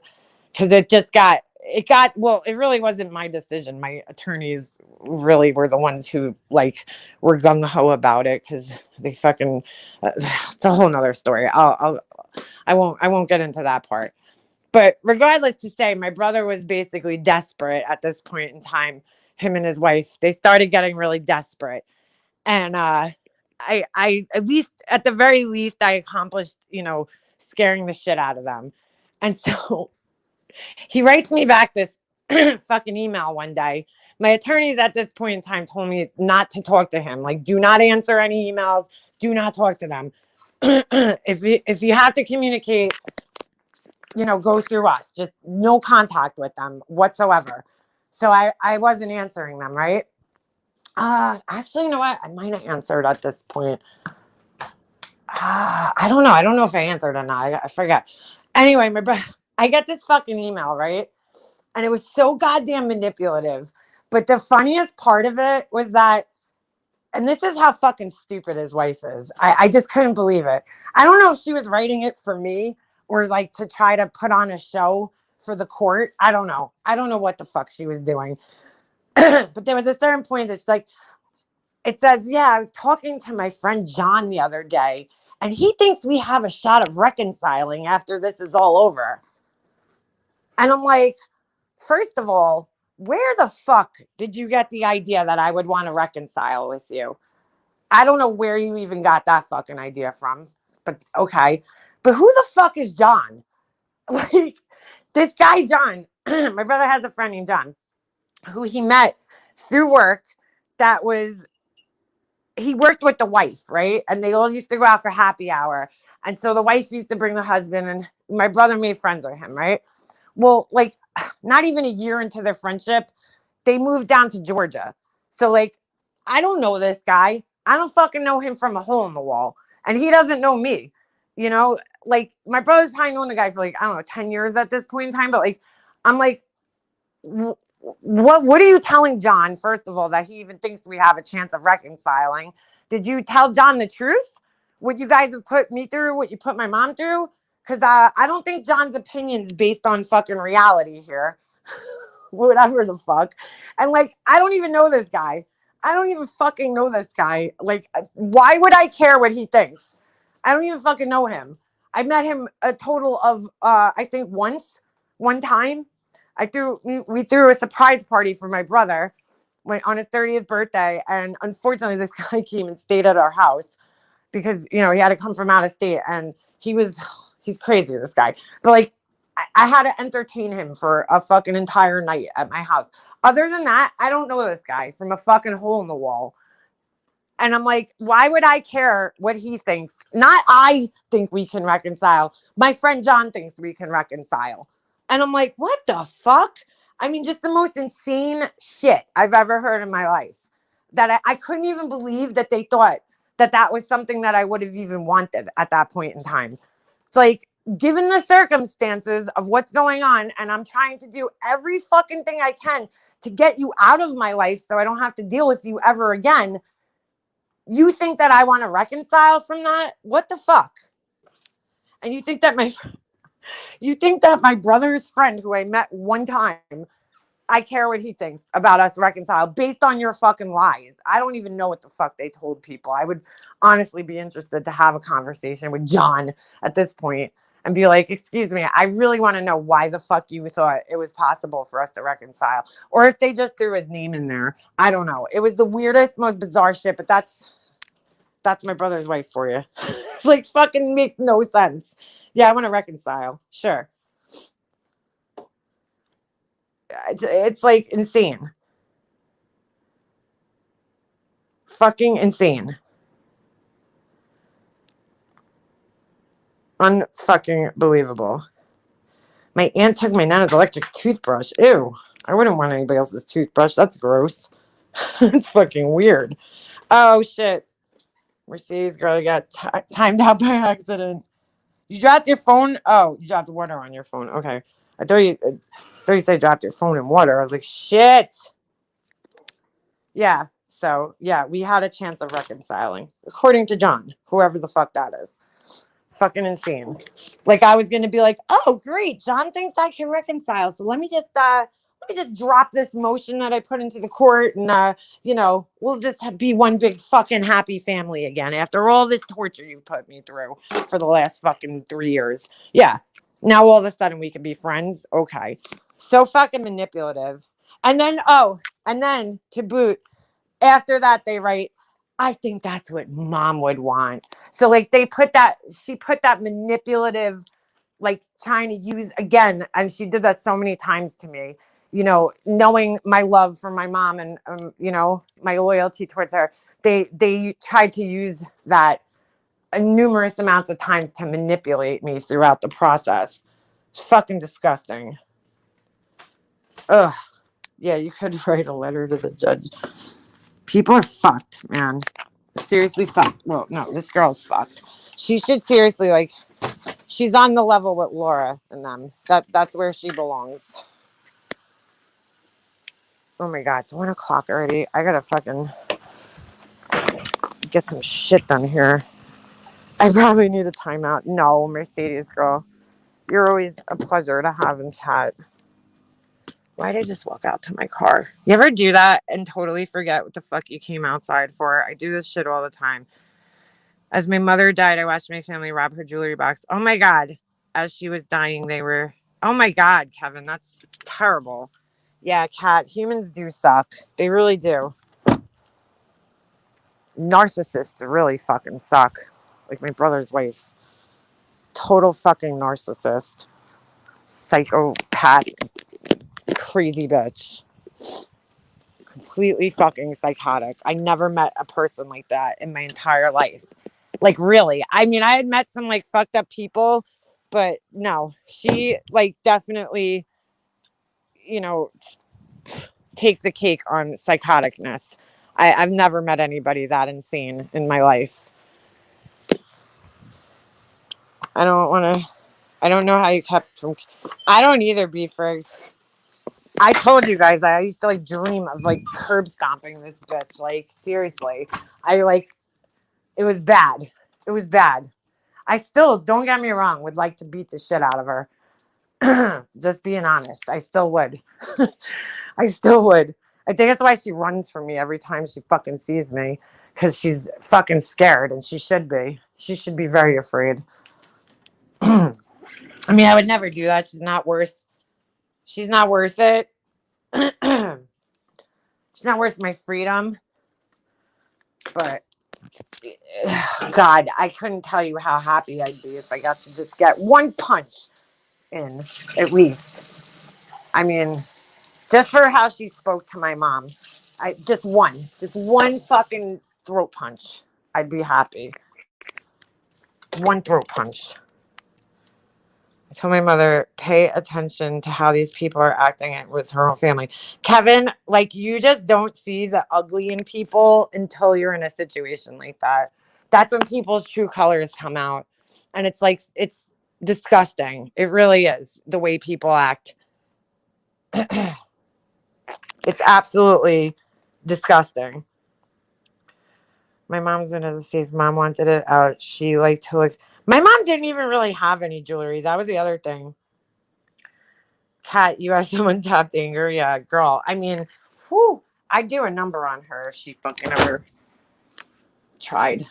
There was one night I actually got at least fucking one, not really a shot in on her, but I got to scream at her. That felt good. That felt fucking really good that night. I called her every fucking name in the book out there. I'm like, you stupid cunt, twat, bitch. I mean, I fucking went off. I was screaming at the top of my lungs. It was like she just had to say one word and I fucking lost my shit. Lost it on her. I felt bad because she was holding my brother's daughter, but she triggered the fuck out of me and I just fucking went off. And then my brother was like holding his fist up to me. His stupid ass comes flying in between us. And I go to block her fucking troll ass body from landing on me.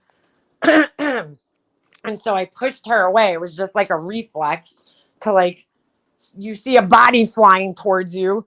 What's your reflex to do? Push it away so you don't get hurt. And this psycho bitch, I'd never seen anything like it in my life. Literally, the second the back of my arm made contact with her fucking skin, she starts scratching the shit out of herself, like, repeatedly. And she's like, she scratched me. And I'm watching this bitch scratch her own fucking arm up. Like, and I could not believe what I was seeing. I was like, this is fucking psychotic. Absolutely. She's like, she attacked me. I mean, like, immediately.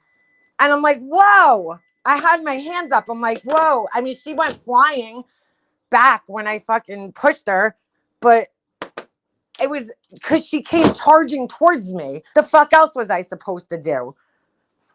You know, she put herself right in fucking front of me. What was I supposed to do? I didn't know if she was coming to hit me. I didn't know what the fuck she was doing.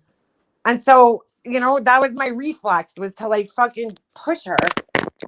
And not to hurt her, to protect myself. It was a defensive push.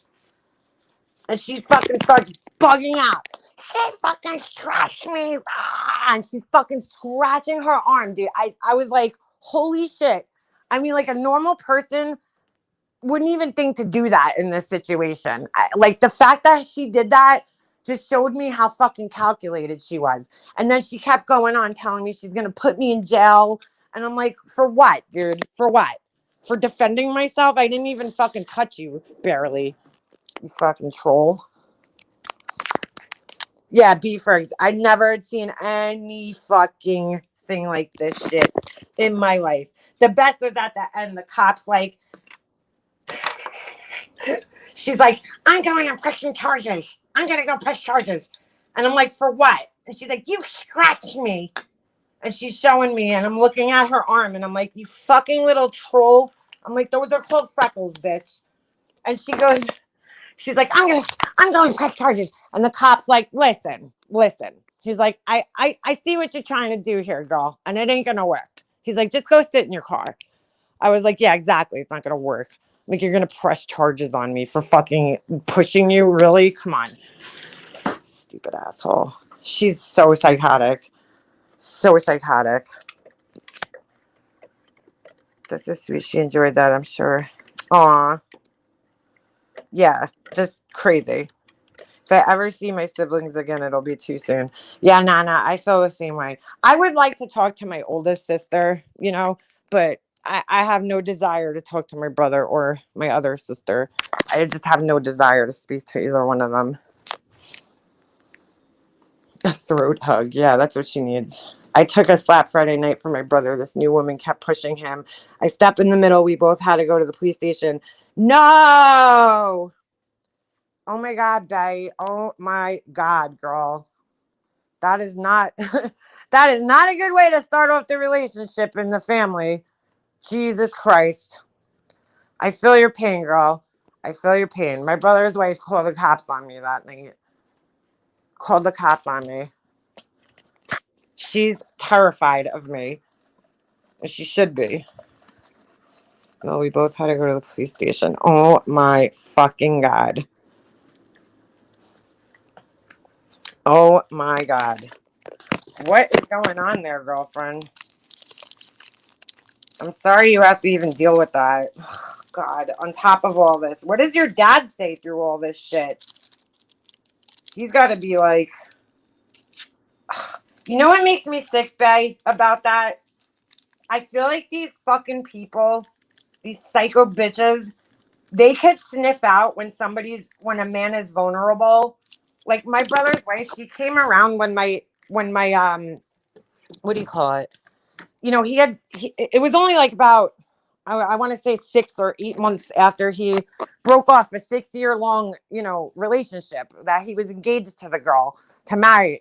She cheated on him. So it was like, he was still vulnerable.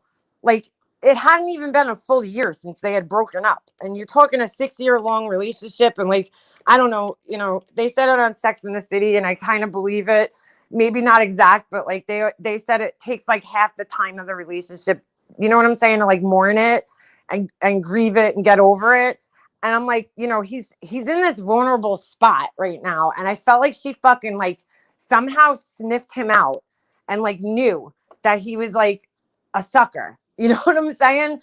Somehow. And she creeped in right at the right time in his life. And it was crazy because he even questioned a lot of the things that were going on when they first started dating. But like he picked up on some of the red flags, but he ignored them. And it's like, from the sounds of it, that's what's going on with your dad, maybe, that this woman, sensed that he was in a vulnerable spot in his life and kind of, stepped in, taking advantage of that, possibly. He has chosen her over everyone. Bay, I know what that feels like, I mean, not from my dad, I can't imagine, but I feel like that's my brother. He chose his wife over us. And like that shouldn't even be. That shouldn't even be a thing. I wouldn't want to be with somebody who didn't get along with my family. Like, I wouldn't even want a fucking relationship. If somebody disrespected my family, that would be such a fucking turnoff to me that I don't even think I would be able to continue dating them if they disrespected my family like that. My husband never did that, ever, to my family. Like, if he did, I think I would lose the respect for him. Like, I don't know. I don't know how people allow that. It's like mind-blowing to me. I can never do that. My youngest son flew at me late last week. He met over 35. Aw, sorry, Ellie. Like, I'll never forget. Like, I was dating this guy, my ex, and I caught him like doing drugs and shit, whatever. And we broke up, and we kind of started talking again. And my uncle, they were having a party, and my uncle was like, I don't want him at my house. And I was pissed at my uncle at first, but then I was like, he's right. And I mean, how am I going to date somebody that I can't even bring around my family? How? And that was like my uncle. It wasn't even my mom. But I was like, how the fuck is this going to ever work out if I can't bring this person around my family? Like, it's never going to work. So I don't know how you let, your significant other disrespect your family like that. I just don't fucking get it. I would never allow that to happen.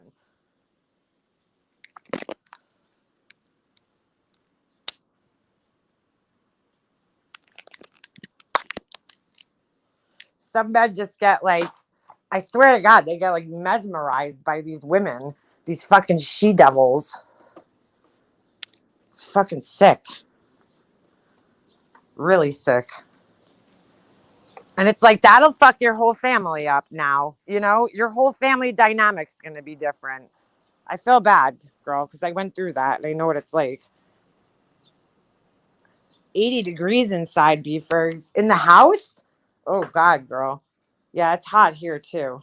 It's very hot here. All right, guys. Anyway, I think I'm going to end this because I got to jump in the shower and get my day moving here. Yes, wild one. My family comes first, but it seems like in my past, the women try to get me away from my family. Wild one, if any woman's trying to get you away from your family, fucking run. Run. They're not right for you. No woman should ever do that. Unless your family's like fucking horrible people. You know what I'm saying? But if you love your family, no woman should ever try to come between that. They should understand that it's different. Yeah, exactly, Hummingbird. That's not a woman. That's not a woman. Anyway, guys. All right. Thank you so much for hanging out with me today. I'm going to end this so I could go jump in the shower, get my day started, even though I should have started it like hours ago. I got to pick my son up early today because he's got a dentist appointment. But, oh no, Bae. Bae, I'm here if you need to talk. Kat, I'm here. Anybody else who ever needs somebody to talk to, please, reach out. I'm here, if you guys need to talk. And I think that's about it. And especially today, Hummingbird, the world is better with you in it. All right, guys. I'll see you guys around. Have a good one. Peace.